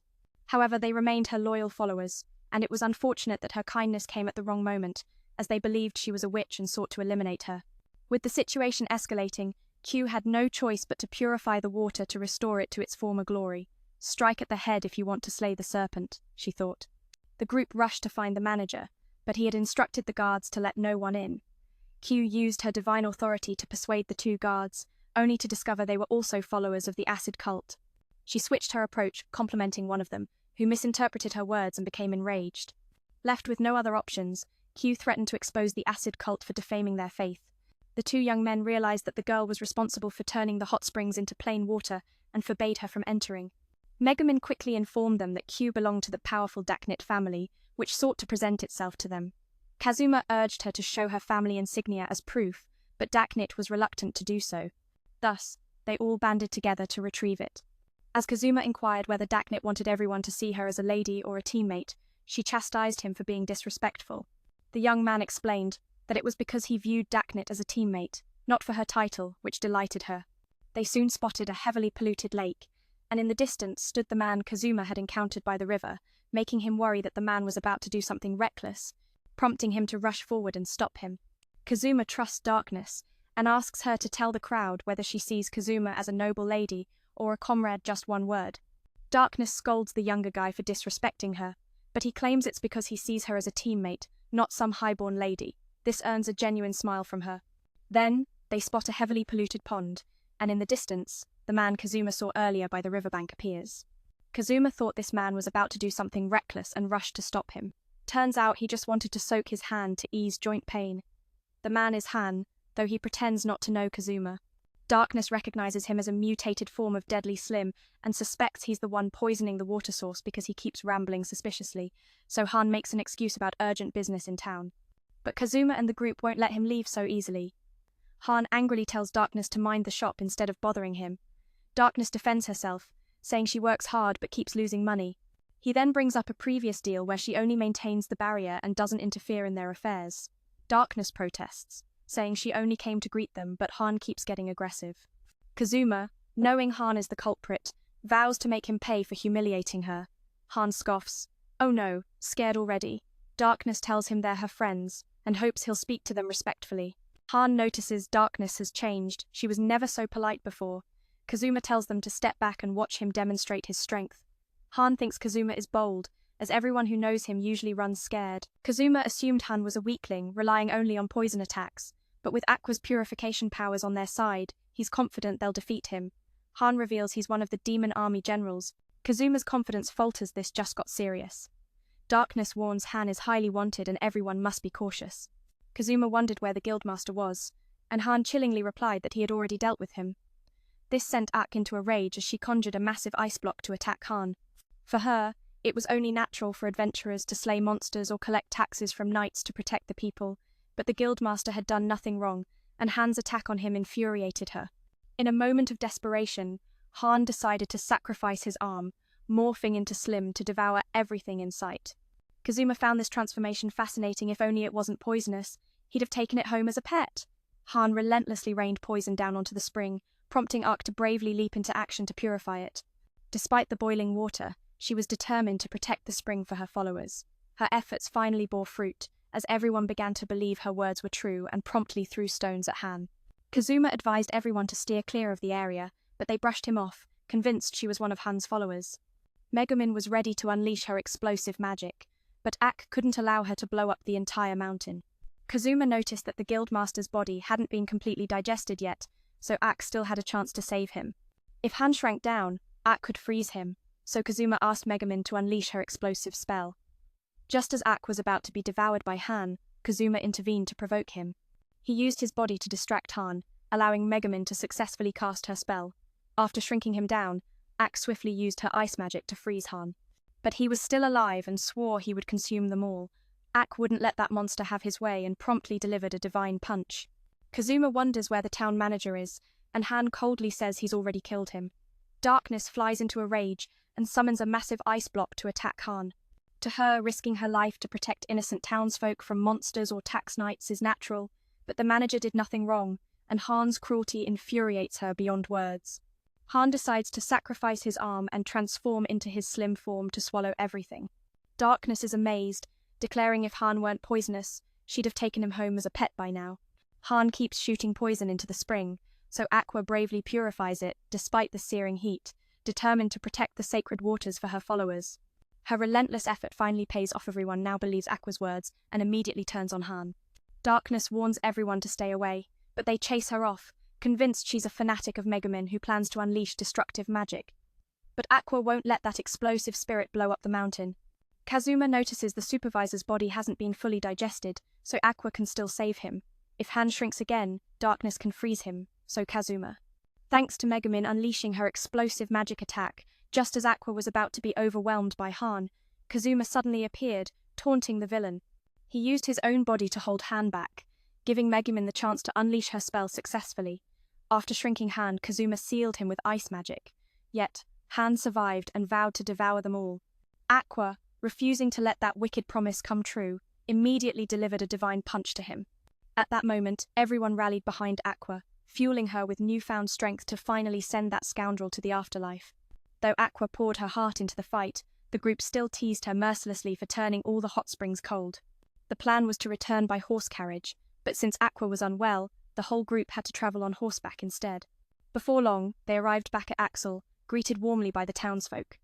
Megumin, shivering slightly, guessed that Run had been coming to visit her daily for a while now. The two had yet to have a proper duel, so Megumin agreed to a challenge. Kazuma, having journeyed alongside these oddballs for some time, hoped that life would treat them all more gently and bring a little more luck their way. Sometime later, Kazuma wrote a letter to his parents, confessing that he was being pursued by a group of pig girls wanting to have babies with him. Not only that, he was embraced by a sister with an incredibly alluring figure and adored by the adventurer sisterhood. Suddenly, someone boldly rubbed against Kazuma, leaving him awkward. Turns out, it was a giant sister with a bizarre face, jolting him awake from a nightmare. The next day, Aqua asked where the barley smoothies were. Dakneet said they were all gone and had been thrown away. Aqua suspected Kazuma drank them all, but he pretended to be deep in thought. Dakneet thought he was having a mental breakdown, but Megumin seemed to understand him well. Suddenly, Kazuma screamed like a fool, so Aqua forgave him. After earning a reward for rescuing the Crimson Demon village, the group went out to celebrate extravagantly. Kazuma scolded Aqua for wasteful spending, but honestly, he was no better. Megumin wanted to try the barley smoothie, but Kazuma refused, citing her age. The blonde guy just wanted to tease Kazuma a bit, but Kazuma overreacted. Realizing he'd gone too far, Kazuma slipped back into his brooding boy mode and suddenly declared he wanted to become a monk. Aqua advised him to join the acid church, but Kazuma just begged for a peaceful ticket out. Dakneet wanted to know why, so Kazuma shared his tragic life story. After Run said she wanted a child with Kazuma and sharing a bed with Lolly, he thought his single days were over, but he remained lonely and almost lost his virginity to some little kids. Kazuma suffered physical and emotional blows, descending into madness until Aqua used the acid church's philosophy to calm him. Driven mad, Kazuma insisted on shaving his head. Even the uncle adventurer supported him, fueling his resolve. Kazuma asked the blonde guy to guide him to the temple and set off immediately. Despite their pleas, Kazuma was unwavering. This made Megumin nostalgic for the days she trained explosive magic with him. He said his determination was stronger than any mountain, so Megumin smashed his resolve with her explosive magic. That night, the group camped rough, and Kazuma stayed awake to watch over everyone. Back in his old world, he was a true night owl, so this was no big deal. Megumin grew curious about Kazuma's life, and he spun epic tales of conquering fortresses and defeating infamous monsters. Megumin believed every word except for Aqua, who realized it was just a game storyline. Dakneet told Kazuma that if trouble arose, he should wake Run with something really bold. Megumin forbade Kazuma from crossing limits, but boys always want what they're told not to have. She warned that Kazuma's parents would be heartbroken if they knew he was becoming a monk. Megumin truly valued Kazuma for guiding her on the path of explosive magic. She currently had 120 points, but believed one day she'd reach the perfect 200. Kazuma suddenly remembered his business deal with Vani and realized living with everyone wasn't so bad after all. Megumin loved her current life and hoped they would continue journeying together. Suddenly, a girl held Kazuma's hand, making the long-time singleton utterly flustered. He tried to say he wouldn't become a monk anymore, but when he looked back, the girl was already asleep. The next morning, as they set out, the group spotted an innocent, naive girl.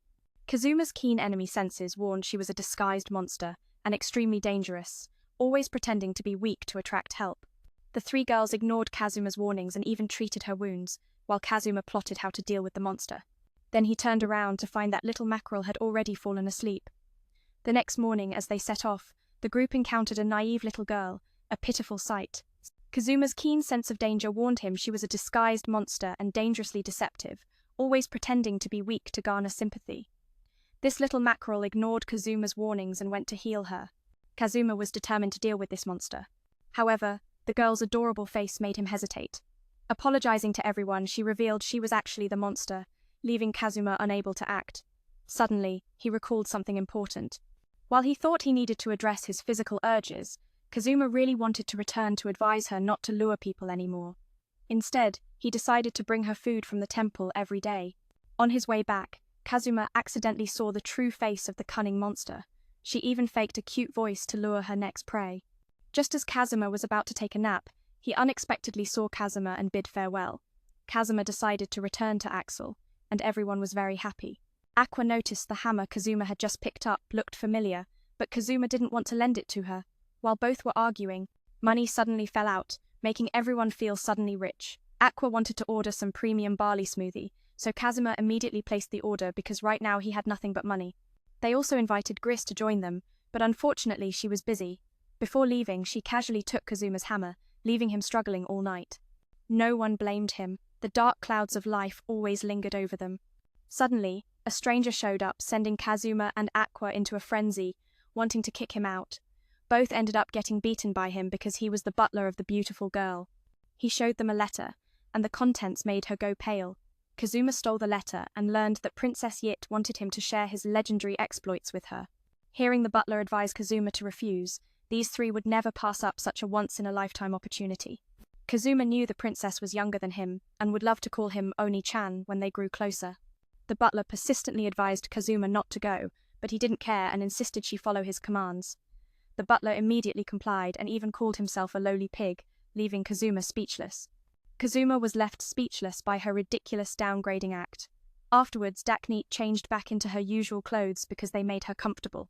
But someone had hidden her maid outfit earlier and laughed wickedly about it. Megumin urged them to hurry, but Kazuma wanted to stop by Vani's shop before meeting the princess. After days of hard work, Kazuma finally produced his first batch of lighters. Vani was confident this item would sell like wildfire, making Megumin proud since she helped create the devil-shaped lighter. Everyone wanted one, so Aqua asked for one too, but Kazuma demanded she pay since Megumin helped with the design. Dakneet introduced Kazuma to some merchants, while Aqua buried herself in her drink, insisting she could only perform if she got customers. Aqua, frustrated, revealed Kazuma often sniffed the clothes of the adventurer ladies, embarrassing him badly. Then Aqua began performing magic tricks that amazed the crowd, who showered her with coins to keep the show going. But Aqua didn't want them to work.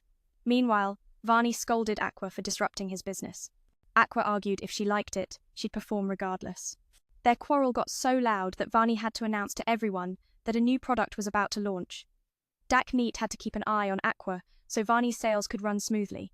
Vani thanked Kazuma, knowing he just experienced a wonderful atmosphere with his friends, which made him a bit restless. Kazuma, hit where it hurt, scolded Vani for his nonsense, then suddenly turned angry at Megumin. Vani tempted Kazuma to wear a mask, saying it would boost his magic and brain circulation under the moonlight. Before meeting the princess, Aqua prepared a grand performance to entertain her, while Megumin wanted to show up in style, making Kazuma anxious about this rowdy bunch. Suddenly, Dakneet appeared with a gentle appearance that made everyone gaze at her in awe. Then she lent clothes to those two troublemakers, though everything was way too big for them. So Dakneet had to change their outfits, which Kazuma praised as quite impressive. Dakneet warned the group not to be disrespectful, or they'd be kicked out immediately. Kazuma told everyone to brace themselves, because once the princess invites you to stay, you just have to accept. Upon arrival, Dakneet told the group to focus solely on eating, leaving the princess's hospitality to her. Dakneet introduced everyone to Princess Yit, asking them to greet her one by one. After Aqua introduced himself, Song wanted to perform a show for Yit but was stopped by Dakneet. Even Megumin tried to express herself, making Daknit exhausted by these two wildcards. Kazuma, lost in the charm of Princess Yit, was suddenly scolded by one of her subordinates. Youth wanted nothing more than to kick her out. Daknit panic apologized to the princess and harshly scolded that damn youth. He hadn't even realized that the princess was supposed to be the one eager to hear about his adventures, not just meet formally like this. While they debated, Aqua finished a painting to gift Princess Yit, who adored it.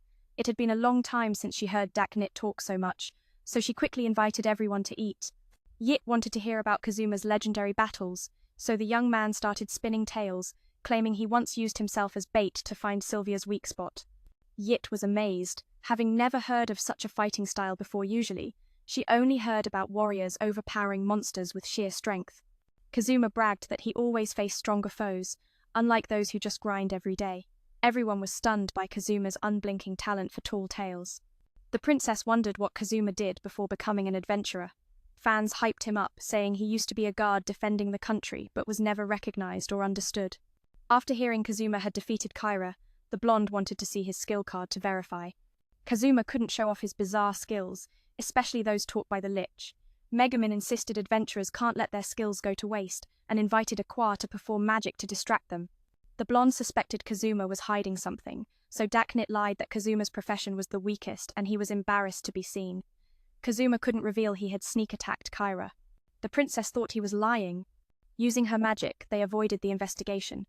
The blonde guy suspected Kazuma was hiding something, forcing Darkness to lie that Kazuma had the weakest class, which made him embarrassed to be seen by others. Kazuma couldn't reveal that he had ambushed the Demon King's sword and attacked him, leading the princess to think he was lying. Just as Kazuma protested, the blonde guy threatened him for disrespecting the royal family. Darkness quickly interjected, asking for mercy for Kazuma. Due to Darkness's family's contributions to the kingdom, the princess agreed and ordered them to take their money and leave. Megumin hated being humiliated, her temper flaring at the slightest touch.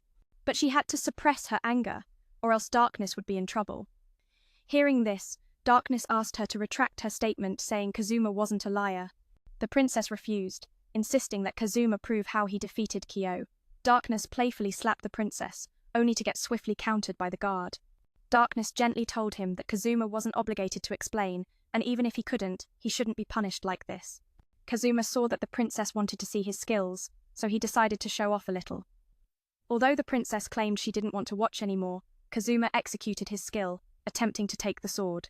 Unexpectedly, what was in his hand turned out to be her panties. Afterward, the blonde girl apologized for injuring Darkness. However, Aqua helped her heal, and the blonde was awed by how strong the girls were, finding it reasonable that they had defeated the Demon King's general, though Kazuma seemed untrustworthy. The princess asked the redhead to talk to Kazuma, but she suggested it would be better if he spoke for himself. The princess then apologized to Kazuma, hoping he would continue to share his adventures with her. After that, the group bid farewell to the princess and teleported back to Axel. However, the redhead unexpectedly kept Kazuma behind because earlier, the princess asked the orange-haired girl to have a chat with Kazuma, but she insisted it was better if Kazuma spoke for himself. So the princess approached Kazuma to apologize and asked him to keep sharing his adventures with her. After bidding farewell, the group teleported back to Axel. Yet, Union unexpectedly held Kazuma back because he had promised to continue telling stories to her. Upon entering the princess's room, Kazuma was recounting Darkness's embarrassing naked escapade to Union. She immediately drew her sword, threatening him for daring to speak so boldly to the princess. Union assured her that she had allowed Kazuma to talk like that and urged him to continue.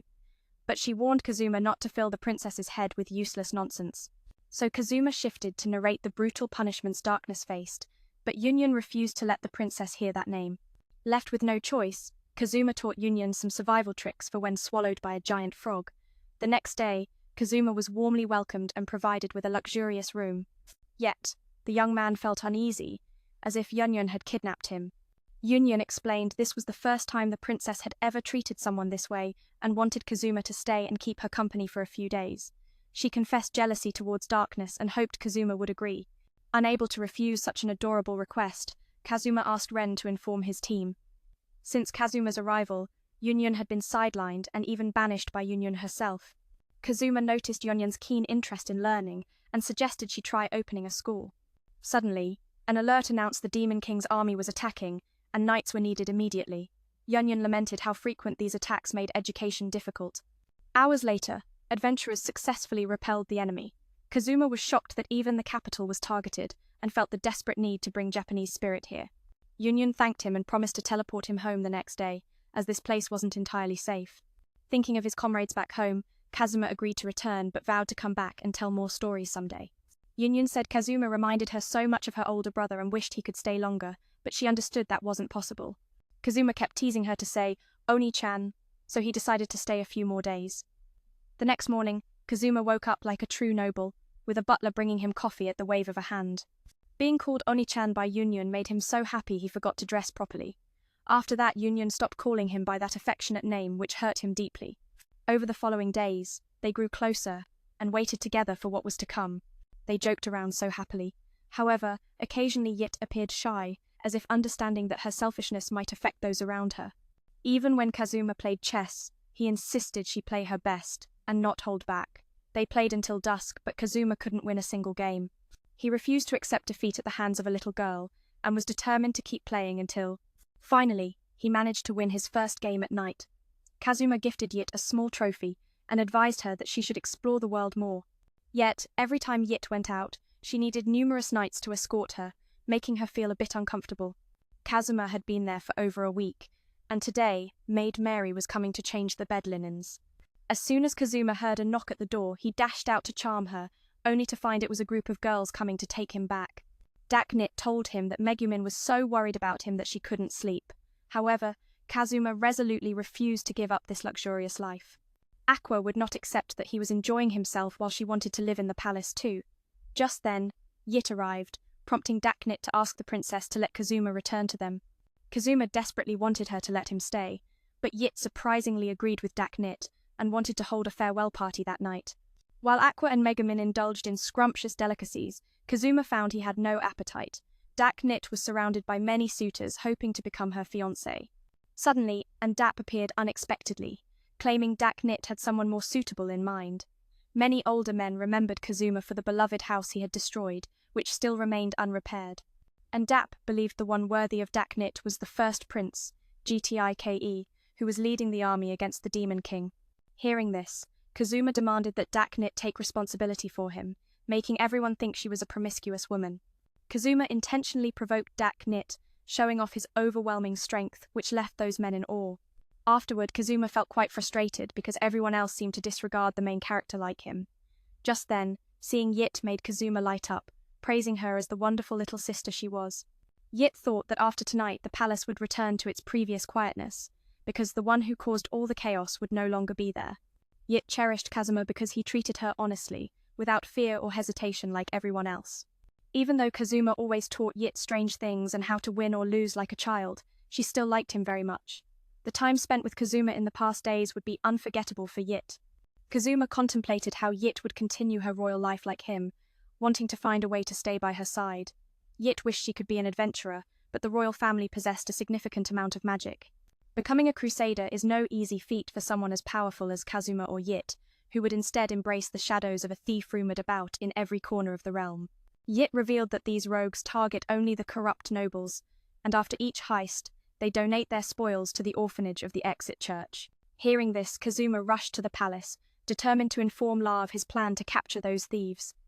Meanwhile, the nobles buzzed with chatter. Kazuma was merely a loud, empty barrel, and now he felt the pressure to prove himself. Suddenly, a few nobles declared their innocence, claiming they had nothing to hide, as if begging for mercy. Seeing Yit's hopeful gaze made Kazuma's heart flutter, and he relished the thought of spending more time with her. Gradually, others began supporting Kazuma in his quest to catch those thieves. Aqua and Megumin, however, were unfazed by the situation. As long as they could stay here and feast, they were content. La decided to let Kazuma visit a noble house that could potentially be targeted by the thieves. Kazuma sensed something was amiss, and sure enough, the next day, the group found themselves shoveled into the home of the old man and Dab, leaving Kazuma in despair. He couldn't hide his frustration, and it was Aqua's turn to berate him, claiming he only caused trouble. Yet, she generously offered her help.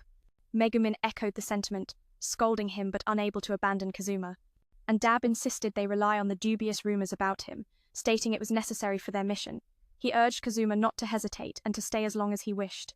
Hearing this, Kazuma swiftly claimed the largest room, while Aqua staked her claim on a room near the dining area. and Dab was quite dissatisfied with this group but let it slide for Kazuma's sake. That night, Kazuma accidentally discovered Dab polishing a mirror with an unsettling expression. When Kazuma peered into it, he uncovered the shocking truth. It was a two-way mirror, and the old man had been planning to spy on the noble while she bathed. Kazuma boldly kicked Dab out, claiming he was merely protecting his teammates. Unconvinced, Dab argued back, but eventually they agreed that cooperation was necessary to achieve their common goal. However, this secret was soon discovered by the noble, who smashed the mirror to prevent any further peeping. In the days that followed, both Dab and Kazuma were confined to that room. The next morning, Kazuma woke up late for breakfast because he had been vigilantly guarding against thieves all night. He realized that since he hadn't returned to excel, Megumin had also been staying up late, worrying about him. Kazuma found this surprisingly endearing, however. Megumin blamed him for always getting into trouble and frequently ending up in dire situations, which made her anxious. This unexpected kindness from Megumin caught Kazuma off guard. She then invited him on a date the following day, which made his heart race with anticipation. Little did he know, Megumin's true intention was to use him as a pack mule to carry her home after a rigorous magic training session.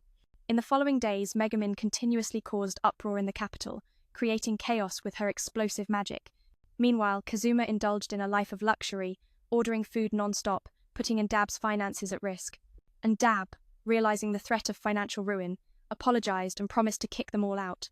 That night, while Kazuma was out grabbing a midnight snack, he stumbled upon a thief breaking in. The young man quickly used his stealth techniques to catch him, only to find it was Chris, who was deeply wounded and believed she would never marry because of this incident. Kazuma advised Chris to confess to Dab, but she couldn't due to some unspeakable issue. Yet she promised to share her secret with Kazuma, who was uninterested, fearing he would get pulled into trouble. Kazuma urged Chris to leave immediately, warning that the lecherous noble would soon arrive. In a moment of desperation, he asked Chris to tie him up, creating a plausible excuse for her escape when the other girls arrived. When they did, Kazuma dramatically described the thief as a masked villain, possibly the commander of the Demon King's army.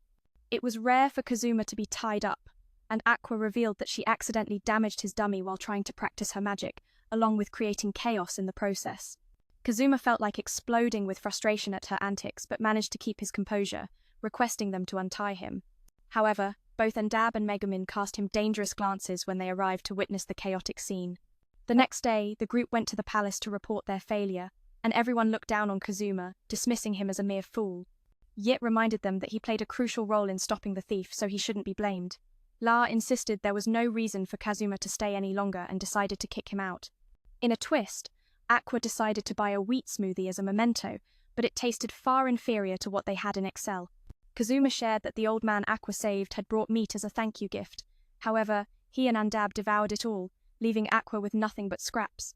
Coincidentally, Kaiser was also present, but Aqua, with her goldfish memory, forgot who he was. To make matters worse, Kazuma mistakenly called him by the wrong name, leaving Kaiser deeply disappointed. Kaiser decided to overlook the blunder and gifted Aqua a ring as a token of gratitude. However, Aqua found it didn't fit her finger. That night, while Kazuma was asleep, Chris returned to wake him up. He pretended not to recognize her and took the opportunity to grope her, then scolded her for sneaking in. Chris explained she came to discuss their last encounter, but Kazuma was still adamant about not listening. Despite his resistance, Chris kept begging, causing him to waver. She revealed she was collecting divine weapons, and only a black-haired, black-eyed adventurer with a peculiar name like Kazuma could wield them. Kazuma suspected that she referred to the mythical item that reincarnated beings like him could possess, known for its immense power and ability to bring great fortune. Kazuma realized that Chris was the one responsible for stealing his fabled hammer.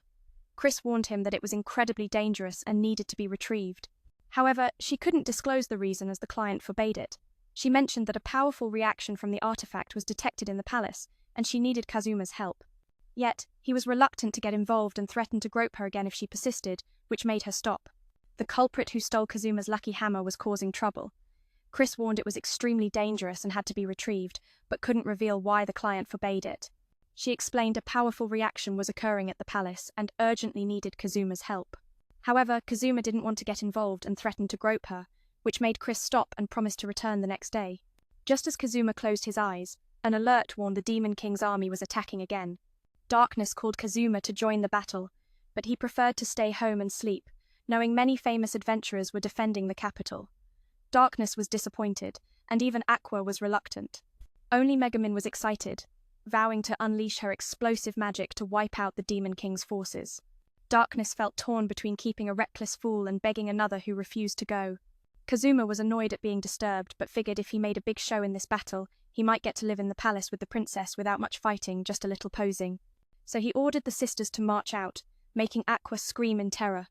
The battle was massive, requiring all adventurers to join. Kazuma almost missed out because he was under level 30, but Union vouched for him as a hero with countless glorious victories, raising everyone's expectations. Aqua sensed something fishy and warned disaster was looming. Kazuma said the enemies were just pawns and promised to handle them easily. True to form, Kazuma bit off more than he could chew and ended up meeting the goddess Eris again. Kazuma saved Aqua's life, but she scolded the goddess for letting such a clumsy servant wander free. Enraged, Aqua vowed to thrash them all, but Kazuma's arrogance had him chasing a goblin into a trap. Now, Kazuma was engulfed in embarrassment, having boasted moments before, only to be outsmarted and left in a perilous situation. Igit had warned him against reckless actions, especially around her followers. Kazuma tried to explain that it was an unavoidable struggle, and he was merely confused by the flat chest of Chris, thinking it was a man.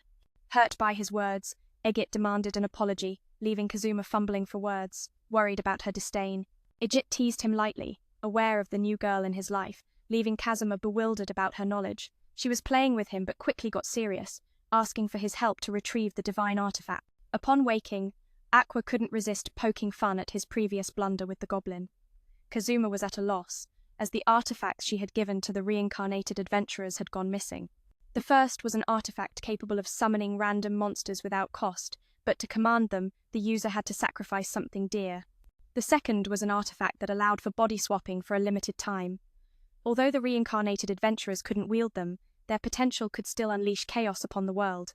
As Kazuma contemplated their next move, he was surprised by the admiration directed at him after Aqua bravely charged at the enemy. Even Megumin basked in the glory, hailed as a great sorceress after showcasing her explosive magic.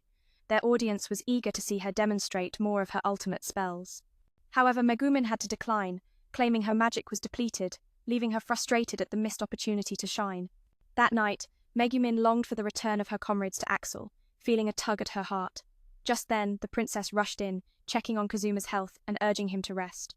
Once inside, Megumin understood Kazuma's reluctance to leave, regretting that today was a day he couldn't show his true capabilities. She found the atmosphere enchanting, yet her heart still yearned for the camaraderie back home. Back living peacefully with everyone in Axel, Yunyun came to apologize to Kazuma for La not allowing him to stay longer. The two exchanged sorrowful looks that irked Megumin, who felt invisible. Megumin sensed a powerful magic emanating from Yunyun's necklace. The princess explained it originally belonged to her older brother, who was away on a distant mission, so Yunyun kept it safe. They showed the group the necklace, etched with symbols even palace mages couldn't decipher because it was written in Japanese. Kazuma easily understood the message, "What is mine is yours." Suddenly, the necklace glowed ominously, startling everyone. Megumin, seeing no harm, assumed all was well until Kazuma and Yunyun's souls mysteriously swapped bodies. Kazuma didn't mind inhabiting such an adorable body, and Yunyun surprisingly enjoyed Kazuma's muscular form, excited to explore as an adventurer. Despite trying everything, they couldn't switch back. Kazuma planned to ask Aqua for help, but remembered Yunyun mentioned a limited-time divine soul swap artifact, promising their return to normal soon. Yet before that happened, Yunyun wanted to go out alone without attendance, but Kazuma couldn't let her, so Megumin volunteered to babysit the little princess. One day, Yunyun confidently tried teaching Megumin how to shop and negotiate, leaving Kazuma worried if this was a good idea.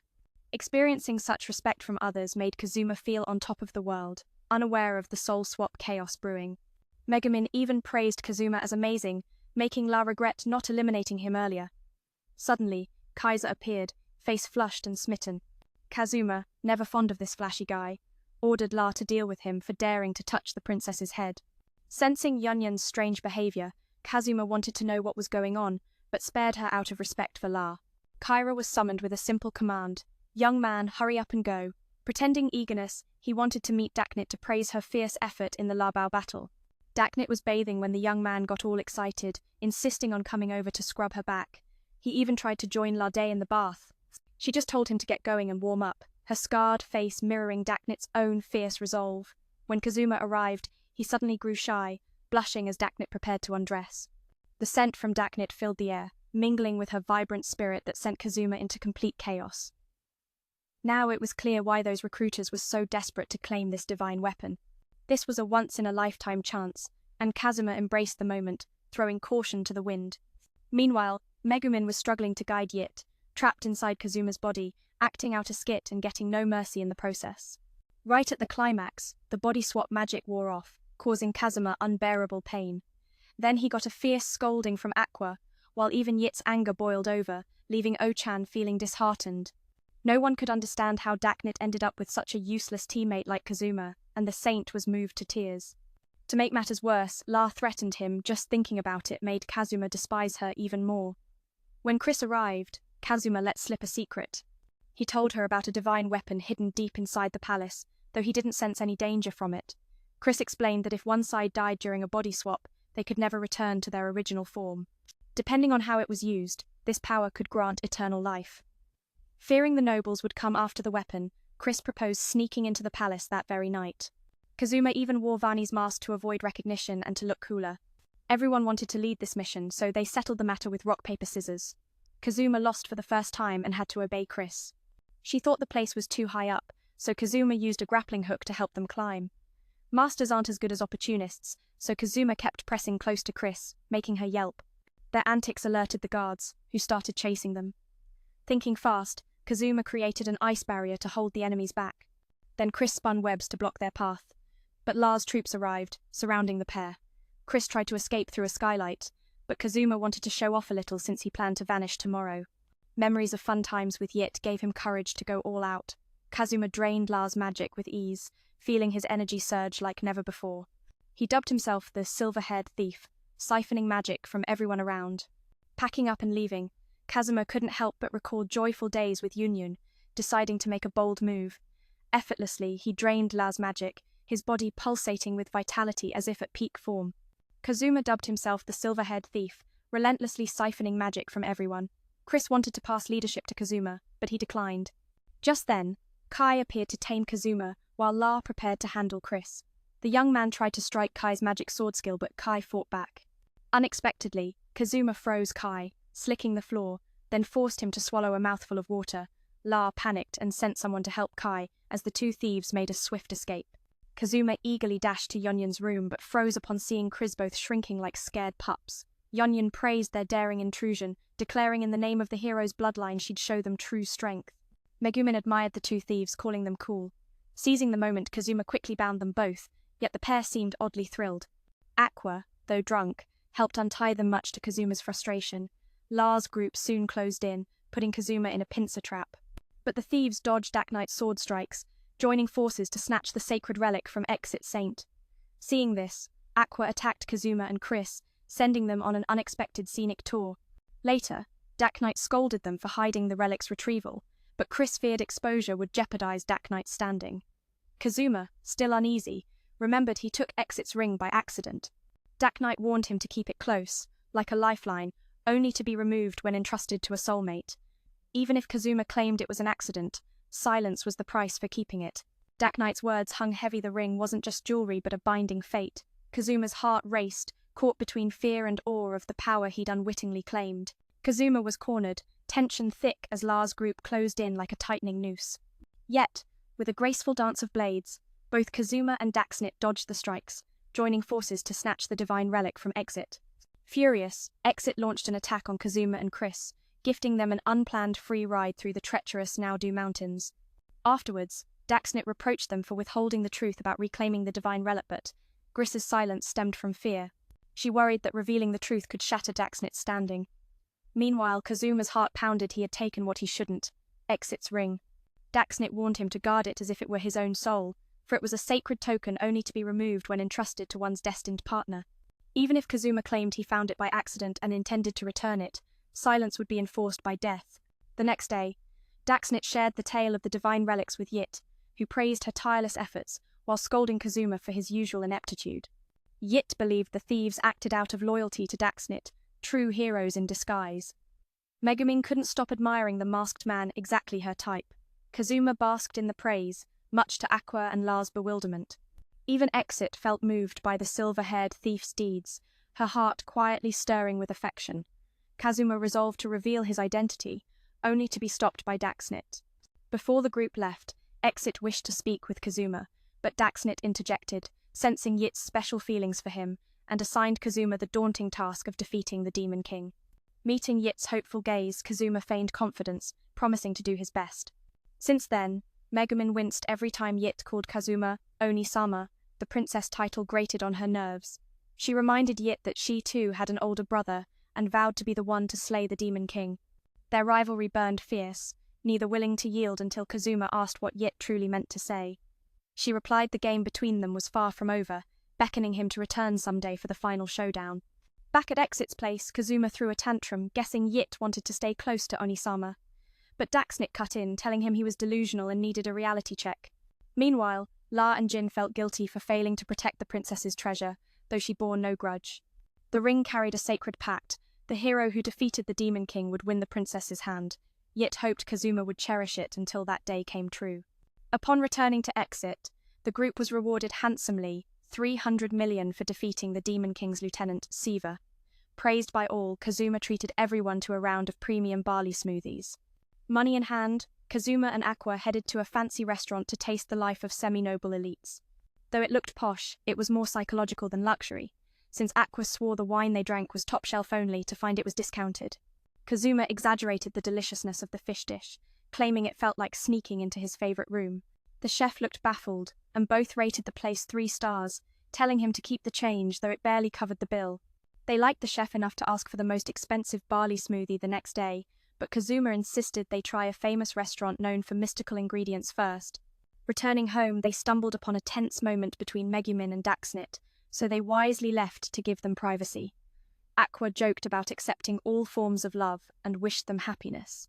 Megumin explained she was helping Daxnit train for a stamina competition, especially since Daxnit's health had been fragile lately. After today's practice, Daxnit felt her heat resistance had improved since last year. Kazuma noted the scene was déjà vu and promised to get back at her once his work was done. Though Daxnit lingered, enjoying Kazuma's playful antics, he warned her to watch her words, she was just teasing. Aqua proudly showed off a dragon egg she'd received days ago from a flattering sycophant praising her beauty. He named the egg Rio the Great Emperor, hoping it would become the dragon clan's leader. Aqua thought it must be worth hundreds of millions, but he charged a modest price. She insisted Kazuma call it Rio the Great Emperor, despite his protests that it was just a chicken egg. The next day, the group had errands, but Aqua fretted leaving the egg alone, so she asked Megumin to watch it. Kazuma dismissed it as just an egg, but Aqua was adamant about the grand name. At Kwai's store, Aqua caused a ruckus, infuriating Vanny. Meanwhile, Kazuma reveled in his earnings while Aqua and Vanny argued non-stop. Kwai, exhausted from overwork, begged the noisy duo to keep it down. Vanny realized that during Kwai's rare breaks, trouble always brewed, so she put him on a strict schedule working 24/7. Everything settled down until Kwai's mental state wavered, swinging between tears and laughter, forcing him to rest for a few days. Though Kwai was immortal, Kazuma advised better treatment. Suddenly, Vanny shouted that Daxnit was drained from dawn till dusk, alarming Kazuma and sparking curiosity. Usually, Daxnit's aura radiated blinding light and darkness, making it hard for Vanny to foresee the future. But today, he sensed a dire omen. Happy for once, Vanny offered to cast a fortune for her. Aqua misheard and thought Vanny called her a glowing demon, lunging to attack him. Kazuma wanted to hear Vanny's reading but was interrupted by Daxnit's playful punch. Before the divination, Vanny demanded the truth, no matter how hard it was. She needed to know why Daxnit had been secretly shedding armor lately. Preparing for the endurance contest, Daxnit's health faltered lately, making her too worried to train at home for fear of her father's concern. After today's session, she felt her heat tolerance had improved since last year. Kazuma sensed a familiar pattern he planned to return the favor after his tasks. Still, Daxnit lingered, savoring Kazuma's playful antics. Kazuma warned Daxnit to watch her words, she only teased her lightly. Aqua proudly showed off a dragon egg she held a gift from a sycophant who praised her beauty and entrusted it for her battle against the Demon King. Aqua imagined the egg worth millions, but the man only asked a modest price. This stubborn girl named it Rio the Great, hoping it would become the dragon tribe's leader. Kazuma joked she must have been dreaming. The next day, the group had plans, but Aqua fretted over leaving the egg alone, entrusting Megumin to watch it. Kazuma dismissed it as just a chicken egg, yet Aqua insisted on calling it Rio the Great. Just as they arrived at Wiz's shop, Aqua caused a ruckus, infuriating Vania. Kazuma, happily counting his earnings from a recent deal, faced non-stop bickering between Aqua and Vania. He begged Aqua to keep order since Wiz had fallen ill from overwork. Vanya realized that whenever Wiz had free time, trouble brewed. So, she put Wiz to work 24/7, restoring peace. But soon, Wiz's spirit wavered, swinging between tears and laughter, forcing Vanya to grant her some rest. Though immortal, Kazuma advised Vanya to treat her kindly. Suddenly, Vanya revealed Dak Knight had been drained from dawn to dusk, prompting her sister to shout in worry, making Kazuma eager for the details. Usually, Dak Knight's light flickered bright and dark, making it hard for Vanya to foresee her future. But today, Vanya sensed a bad omen. Feeling playful, Vanya offered to cast a fortune for Dak Knight.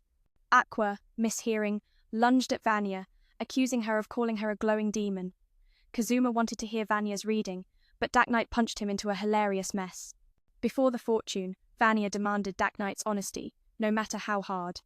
Dak Knight confessed she'd been secretly lightening her armor to strike more easily, saying it was because she was clumsy, but Vanya caught her fibbing. The real reason was her belly growing firmer. When Vanya asked why Dak Knight tried on Megumin's outfit with a sly smile, Dak Knight admitted she was embracing change, a small but significant step in her journey of growth and self-discovery. She longed to try on those cute outfits but had no chance to shop, so she did this instead. Aqua comforted Darkness, saying there's nothing wrong with wanting to wear adorable clothes, no need to feel guilty. Then, Veneer asked why Darkness still wore revealing outfits in front of a certain pervert like Kazuma. Darkness thought it was none of Vanya's business, and Vanya replied she had every right not to answer since it was just a time-killing question. Veneer called that annoying brat out, then seriously warned that Darkness's family and father were about to face huge trouble. Darkness, foolish as ever, would sacrifice herself to fix it but fail. So Veneer advised her to drop everything and run away with Kazuma to start anew. Darkness thanked Veneer for the advice and said goodbye to everyone before heading back to the capital. Meanwhile, Veneer also urged Kazuma not to get lost just counting money but to keep creating new products. While Kazuma played with Megumin, Darkness suddenly barged in, inviting him to hunt a Hydra. Kazuma declined, so Darkness flattered him as a skilled warrior. Kazuma said he's not short on cash and wants a more enticing reward. Darkness promised to give him a kiss on the cheek. Vani advised Kazuma not to drown in the wealth he has amassed, but to keep creating new products. While Kazuma was goofing off, Dark Knight suddenly burst in, inviting him to hunt the Hydra. Kazuma declined, prompting Dark Knight to lavish praise on him as a brave warrior. Kazuma replied that he wasn't lacking in money, so he needed a more enticing reward. Dark Knight then offered him a kiss on the cheek. But that wasn't nearly enough for Kazuma to risk his life. Daknit tried to persuade him with force, but then switched to the classic charm offensive, making the young man waver. While Aqua refused to fight the Hydra, Megumin was fired up, eager to take it down and claim the cool title of Dragon Slayer. Aqua threw a tantrum, insisting Megumin watch over the egg because she wanted it to hatch into a pure white dragon, but now it was tainted by dark magic, capable of becoming a shadow dragon. Kazuma told everyone they needed to strike fast and retreat quickly to stop Aqua from causing chaos. First, they had to purify the water source to force the Hydra out. Then Megumin would unleash her explosive magic to finish it off in one blow. While Aqua fell asleep, Megumin sensed a huge surge of magic nearby. Kazuma immediately woke Aqua, but it was too late. Tesh was atop the Hydra. At the same time, Lord Ando smirked darkly, clutching Daknit's painting, clearly plotting something sinister. Somehow, Kuma fainted again, truly deserving the Most Fainted Character of the Year award. Moments later, Aqua called Kazuma back because she had revived his body. The young man woke naked. Everything melted away, except for his sword. Kazuma was told by 8 that Daknit was swallowed by the Hydra while saving him. Kazuma comforted Daknit and told her to go home and take a good bath, but saying that in this state made him look like a pervert. Kazuma asked about the Hydra, learning it would take quite a while to purify the polluted water again. Megumin noted that whenever Aqua was overconfident, the whole group suffered. Aqua threatened to toss Megumin onto Kazuma's back, making the latter quickly apologize. Then the two headed back to the capital to claim their reward. According to Aqua, when swallowed by the Hydra, Kazuma had turned into Lady Kazuma. The young man worried if his little brother had returned to normal size yet. Kazuma, the pervert, inquired about the Hydra's status, learning that it would take considerable time to purify the contaminated water. Megumin felt uneasy because every time Aqua was confident, trouble ensued. Aqua threatened to throw Megumin to Kazuma for him to carry, making her hastily apologize. Then, they all headed back to report their recent achievements to collect a reward. According to Aqua, when the Hydra digested Kazuma, he was transformed into a beautiful maiden. Kazuma was worried that his younger brother hadn't returned to his original size yet, when Dark Knight came to apologize for forcing him to fight the Hydra. Kazuma wanted to know why Dark Knight was so intent on slaying it, but she refused to explain. He insisted they needed better planning next time, surprising Dark Knight with his sudden maturity. She swore that next time, she would bring the Hydra to its knees. That night, the adventurers scolded Megumin and Aqua for their recklessness in angering the Hydra. Dark Knight reminded them they had permission to try and defeat it before the knights arrived. However, the beautiful girl warned that a major crisis was unfolding in the capital. Kazuma became anxious, fearing for Yit's safety. The blonde revealed that a gang of silver-haired thieves had infiltrated the palace, and the Night Order had been dispatched to hunt them down to prevent the treasures from being stolen. Kazuma was shocked to learn that the bounty for capturing the thieves was only second to that of the Demon Lord's minions. The beautiful girl hinted that a fortune teller in the village of the Red Demon had stated that the thieves were in Excel and their bounty was worth 200,000. The silver-haired thieves have infiltrated the palace, and the Knight's Order has been dispatched to hunt them down, guarding against any relics being stolen. Kazuma never imagined that the bounty for capturing this gang would rank just below the Demon Lord's elite commanders. Our fierce heroine reveals that the fortune teller from the Crimson Demon village prophesied the thieves are currently in Axel, and their bounty is an astonishing 20 million coins. Megumin is thrilled, knowing her idol is breathing the same air. Words fail to capture her excitement. The heroine urges Kazuma to help since if the thieves are caught, the knights will head to Axel to punish Hydra. That night, Kazuma notices Aqua fussing over a dragon egg, so he suggests she just keep it warm by the fireplace. But Aqua insists on pumping mana into the egg to make the Dragon Emperor the tribe's leader. Suddenly, Megumin bursts in with a fiery plan: unleash explosive magic on Hydra until it takes flight. With Aqua's divine mana and Kazuma's draw magic, this strategy feels promising. Aqua scoffs, unwilling to waste her sacred mana on such filthy creatures. Megumin, burning with vengeance because Hydra once killed Kazuma, is eager to strike back. From that day on, Megumin and Darkness make it their mission to provoke Hydra daily. Seeing Kazuma hesitate to act, Megumin quickly regains his spirit, urging him to fight. These two keep hurling fierce magic at Hydra, but today, the beast surprises them with a counterattack. Luckily, Megumin lands a hit, and they escape before it recovers. After bathing, Darkness finds Kazuma diligently repairing her armor. She recalls the last time they visited the hot springs together and wishes to go again, but Kazuma declines, wanting to avoid Aqua's fanatics. That night, as Kazuma sleeps, Megumin bursts in with alarming news. Darkness has vanished. Aqua decides to send a scout to find her. Kazuma tells them to stop Darkness while he lingers at the spot a bit longer. While they hold Darkness off, Kazuma summons a battalion of allies to help defeat Hydra. Thanks to Kazuma's generous hospitality, everyone is eager to repay him. Seeing their enthusiasm moves Darkness deeply. Together, they unite to seal Hydra's weapons under Kazuma's command. Megumin swears this time her explosive magic will blow Hydra to bits. Kazuma assigns Darkness the bait role to lure Hydra. As the beast chases her, the team shoots ropes to trap its neck. Meanwhile, a second squad escorts Kazuma closer to sap Hydra's mana. Finally, the monster weakens, but Kazuma gets pinned beneath it luckily. Darkness arrives just in time to help him keep draining its power. When Darkness nears her limit, Kazuma scolds her weakness, doubting she could ever win an endurance contest. Not only does she endure Hydra's pressure, but Kazuma's harsh words ignite a strange excitement in her. Darkness declares they'll die together if need be, but Kazuma refuses, feeling the weight of his life is literally in her hands, sparking an unspoken feeling between them.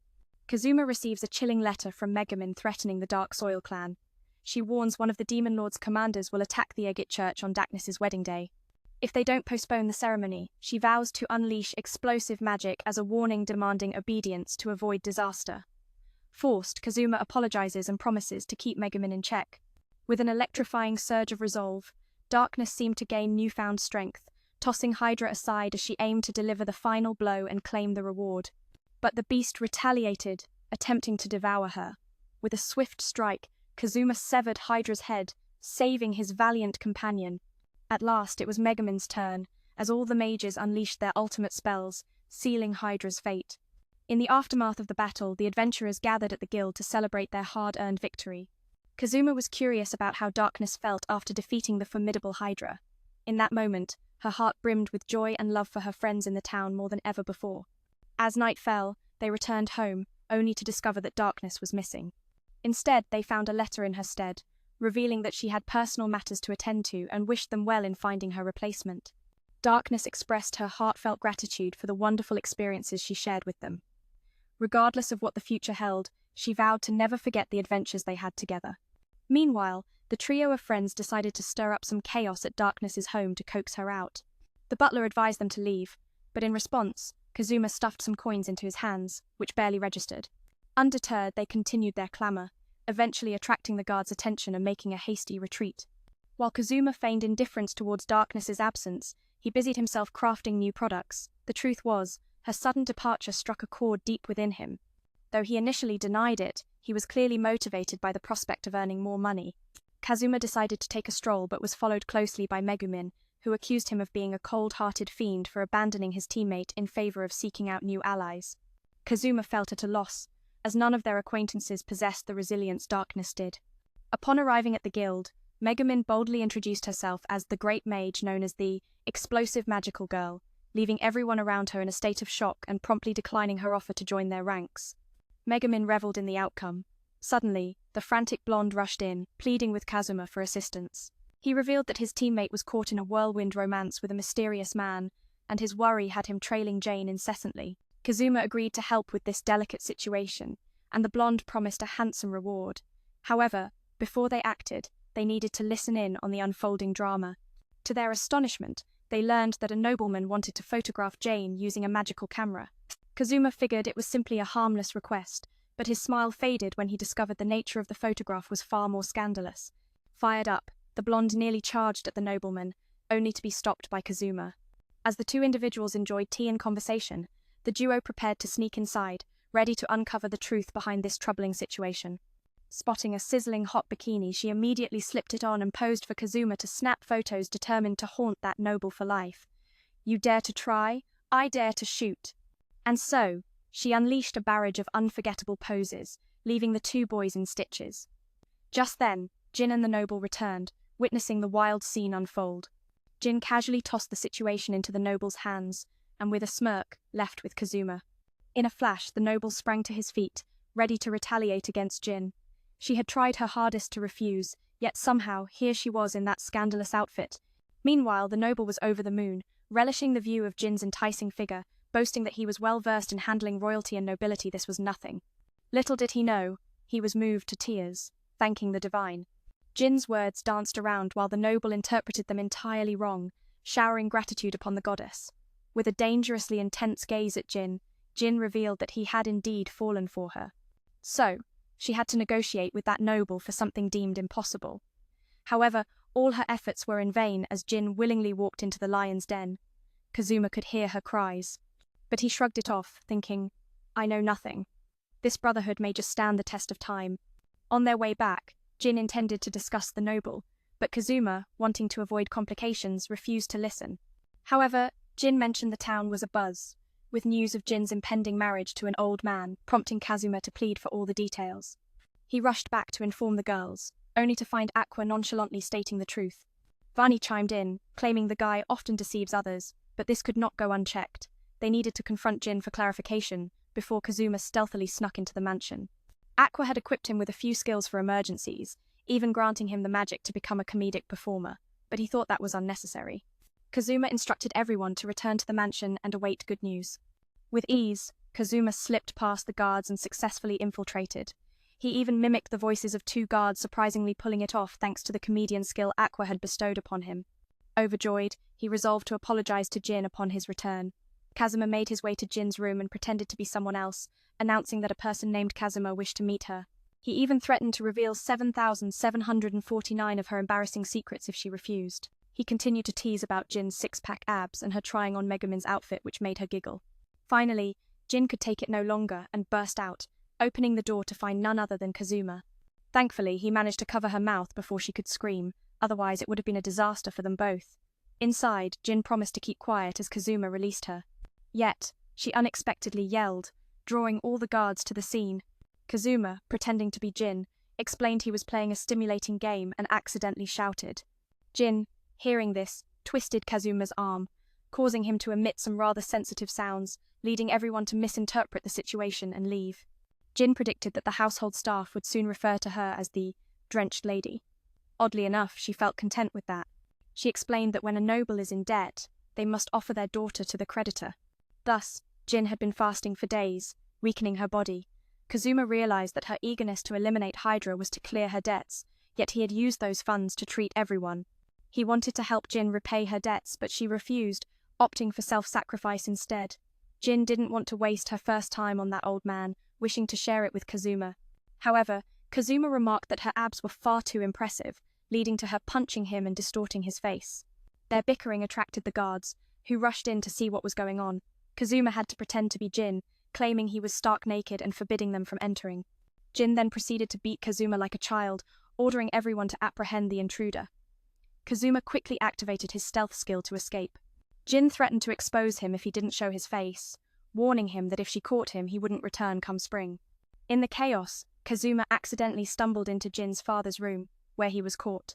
The father saw through Kazuma's intentions, feeling proud that his daughter had such good friends. He asked Kazuma to help his daughter escape, but Kazuma declined, knowing that Jin was extremely fierce. The father mentioned that if Kazuma helped Jin flee, he would sell the mansion to pay off debts. Seeing Jin's father was unwell, Kazuma considered asking Aqua for healing. Sadly, Aqua's healing magic couldn't cure his illness, as he believed that those who die of old age cannot be saved. Just then, Jin found Kazuma and berated him for tarnishing her reputation. Kazuma wanted to set that aside, insisting they leave together. Otherwise, Aqua and Megumin would not let him off easy. Yet, despite his pleas, Jin remained adamant about staying, forcing Kazuma to leave empty-handed. He reminded her that if she needed help, just say, "Kazuma, I need assistance," and he would be there in a heartbeat. Kazuma planned to leave in a dramatic fashion, but fate had other ideas, tripping him and turning him into a laughingstock. The moment he returned home, he broke down, pleading with Aqua to heal him. Before long, the old man had eagerly set a wedding date with Jin, spreading the news throughout the town. Megumin insisted this was not the time for Kazuma to sulk, but he stubbornly refused to act unless Jin begged him for help. Megumin snatched the toy Kazuma had been crafting all day and asked what it was for. Kazuma explained it was for stress relief. In a fit of frustration, Megumin smashed it to pieces. Not long after, Jin's butler arrived, delivering a threatening letter from the noble. Megumin warned that one of the Demon King's generals would attack the church on the day of Jin's wedding.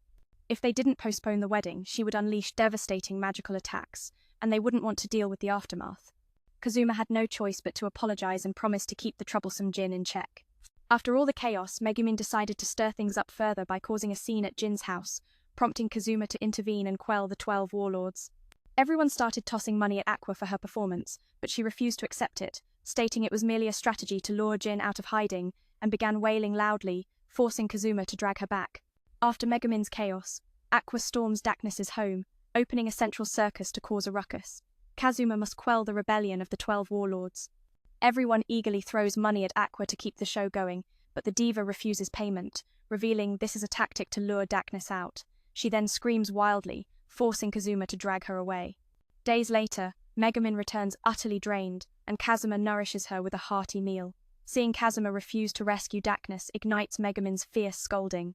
She knows Kazuma usually complains but still steps up this time, his cold indifference stings. Kazuma, ever the handsome rogue, warns that even if she adores him, he won't be so easy. Megumin fumes but persists, inviting young men to steal beards on the wedding day, only to be met with Kazuma's usual non-committal ugh. Megumin berates Kazuma for heartlessly letting Darkness fall into the hands of old man Andap, provoking his temper. Though furious, Kazuma feels powerless to act. Andap is infamous for chasing after fresh young beauties and then divorcing without a second thought. Since this is a noble wedding, breaching security with an average adventurer seems impossible. Darkness's father is gravely ill, so no one can sneak her in. Finally, Megumin understands Kazuma's pain but resolves to roam the land until he changes his mind. Suddenly, Vani arrives to discuss business with Kazuma, though he's in no mood. Shifting gears, he tells her, "When it comes to money, I'm all in." The recent floods forced the Dark Soil clan to spend over half their fortune on relief, and the people begged for help, so they borrowed from a ruthless lord. If they can't repay, Darkness must pay with her own body. Kazuma's fury boils over as he asks the debt's full amount. Vani reveals it matches Kazuma's entire fortune plus the cash in this suitcase. While Darkness dresses perfectly for the occasion, Andap insists on entering, but the guards block him. Threatening chaos after the wedding, he storms off in a huff. Darkness calls a maid to thank a guard and promises to keep the old man in check. The guard, loyal and ready to serve any man Darkness respects, makes her chuckle. Before leaving, he warns her to temper any wild games, when alone after all, their hometown is one full of secrets. Varney claimed that the item he had was useless because it inflicted severe harm on the wearer as soon as they made a mistake. It drained their life force and could explode, affecting not just enemies but allies as well. Despite this, Varney tempted Kazuma to purchase it, but Kazuma had no interest. He noticed Kazuma was crafting some decent items and wanted to invest all his money into them, but Kazuma insisted he wouldn't sell them cheaply. Varney, knowing Kazuma was determined to rescue Daknit, offered his consulting services on the condition that Kazuma sell him all his knowledge and product rights. Varney, being shrewd, understood Kazuma's need to know why Daknit owed such a massive debt to the Lord. However, as a demon, he wouldn't assist without some benefit, so he pushed Kazuma to sell his product rights cheaply. Just as Varney was about to answer, Aqua unexpectedly stormed in and delivered a blow that left Kazuma stunned. Aqua was disappointed that Kazuma had already been collaborating with that demon after only a brief absence. Kazuma scolded Aqua for making unnecessary scenes. Meanwhile, Daknit's butler, seeing everyone preoccupied, excused himself to leave. At that moment, Vanny reappeared. Annoyed that his cool mask had cracked, Aqua couldn't resist teasing him, which earned her a swift reprimand from Kazuma. Varney informed them that once Dead Choi appeared, the Lord would lose his land. Thankfully, their efforts had prevented that from happening in the city, but other areas ravaged by Dead Choi were suffering terribly, leaving their residents in despair. They decided to plead with the Lord, but he casually remarked that the grass would grow back eventually. Thus, they turned to the Daknit family for help. Remembering how Kazuma's group had only compensated a fraction of the damages caused by the flood, the Daknit family had to spend over half their fortune to cover the remainder. To make matters worse, the townsfolk pleaded for assistance, forcing them to borrow from the Lord. If they couldn't repay, Daknit would have to pay with her own body. The flood's damage actually forced the Dustiness family to spend over half their fortune on compensation. On top of that, the villagers begged for help, so they had to borrow money from a lord. But if they can't repay, Darkness must pay with her own body. Hearing this, Kazuma was furious and asked how much she owed. Veneer said it matched Kazuma's entire fortune plus the cash in this suitcase. While Darkness adjusted her outfit and responded, insisting on entering like a guard, she refused him and threatened that after the wedding she wouldn't let him off easily, storming out in frustration. Darkness then asked a maid to call the guard over, so she could thank him. She promised not to let that old geezer, Anne, get away with it. The guard said if that man was the one Darkness recognized, he'd gladly serve him making her laugh before leaving. He reminded Darkness to tone down the wild games when alone, saying, "Our hometown is small, and we've been through plenty before stepping into the grave of marriage." Darkness then reminisced about carefree days with her beloved teammates, feeling greedy if she asked for more. She wanted this time to be the one to repay them. Curious how they'd react to her debt, she imagined Megumin furious, Aqua crying loudly, and Kazuma scolding her with harsh words like, "Always doing stupid things." Darkness guessed Kazuma would still be mad and probably skip her wedding.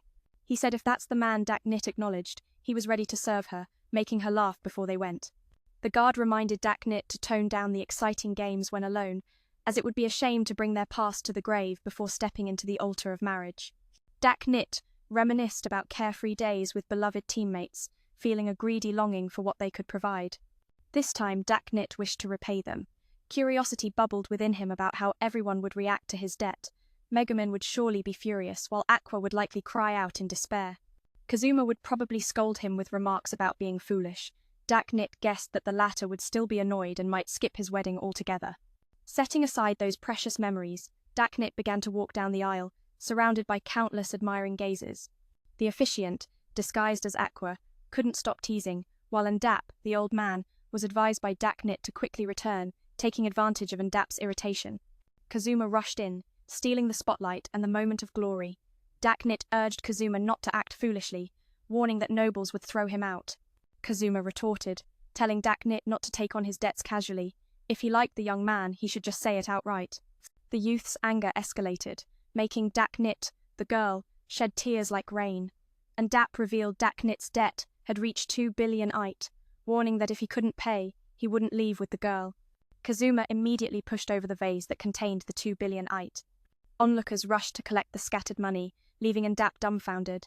In response to Daknit's confusion, Kazuma explained he had sold all his knowledge and rights to products. Not only that, but he had gathered all the rewards from previous quests just to pay off the debt to that old man. Kazuma switched to his new Big Brother mode, threatening that from now on, Daknit would have to repay him in kind. Hearing those bold threats made Daknit fall into a daze, needing the young man to carry her out of the ceremony. Aqua, witnessing this, teased Kazuma for being too cheap, since he was merely repaying the debt Daknit had incurred, yet it felt like he was purchasing her. At that moment, the guards had noticed them, causing Aqua to panic and call for help. Kazuma pleads, balancing a heavy burden in his hands, which stirs Daknit's pride enough to snap him back to reality. He rushes straight toward the hunter pack. Kazuma tells Ak to support Daknit. Somehow, this little rascal tries to transform into a multi-talented artist using magic. The old man, An, orders his men to ignore them and stop the crowd gathering to snatch his money. But when they arrive, the decrepit villain commands his men to capture Daknit immediately. As the group flees, a towering giant suddenly appears, trapping them in a deadly vice with soldiers closing in behind. Then, with a thunderous explosion, the giant falls felled in an instant by none other than Megumin and her close friend. Seeing Kazuma here to rescue Daknit fills Megumin with joy. An, unfazed, still insists on arresting them. Megumin threatens him with devastating explosive magic. Daknit is deeply moved by everyone's presence and promises to repay their kindness once they return. Megumin reminds them they're comrades and refuses to let her go so easily, and still clings to his orders, promising a hefty reward to any adventurer who captures Daknit, yet no one bats an eye at his threats, leaving the decrepit old man stunned. Kazuma tells everyone they're helping Daknit, urging her to relax and reflect on herself. Just when it seems things are settling, Megumin warns she can't hold out much longer and is about to unleash her explosive magic. With that, she conjures a cataclysmic blast that sweeps everything away. After the dust settles, the girls mock a certain young man who just joined the Coward Club, hiding behind Daknit's skirt. Then, the whole group rushes to escape, barely managing to flee. Just as hope seems lost, Daknit throws herself to the ground, feigning a tantrum to provoke the soldiers into attacking her. This gives the young man a perfect excuse to fight back fiercely, creating an opening for Kazuma's group to escape. When Daknit returns home, her father praises her beauty, comparing her to her late mother. Learning everything, he gratefully entrusts her to Kazuma's care. But Kazuma flatly refuses the responsibility, seeing it as a punishment rather than a blessing. Despite his words, he silently vows to protect and care for Daknit with utmost caution, sensing his own father's fragile health. The weight of this new bond hangs heavy, but Kazuma prepares to face whatever comes next. Daknit was worried, but she still hoped her father would recover soon enough to share stories of her mother.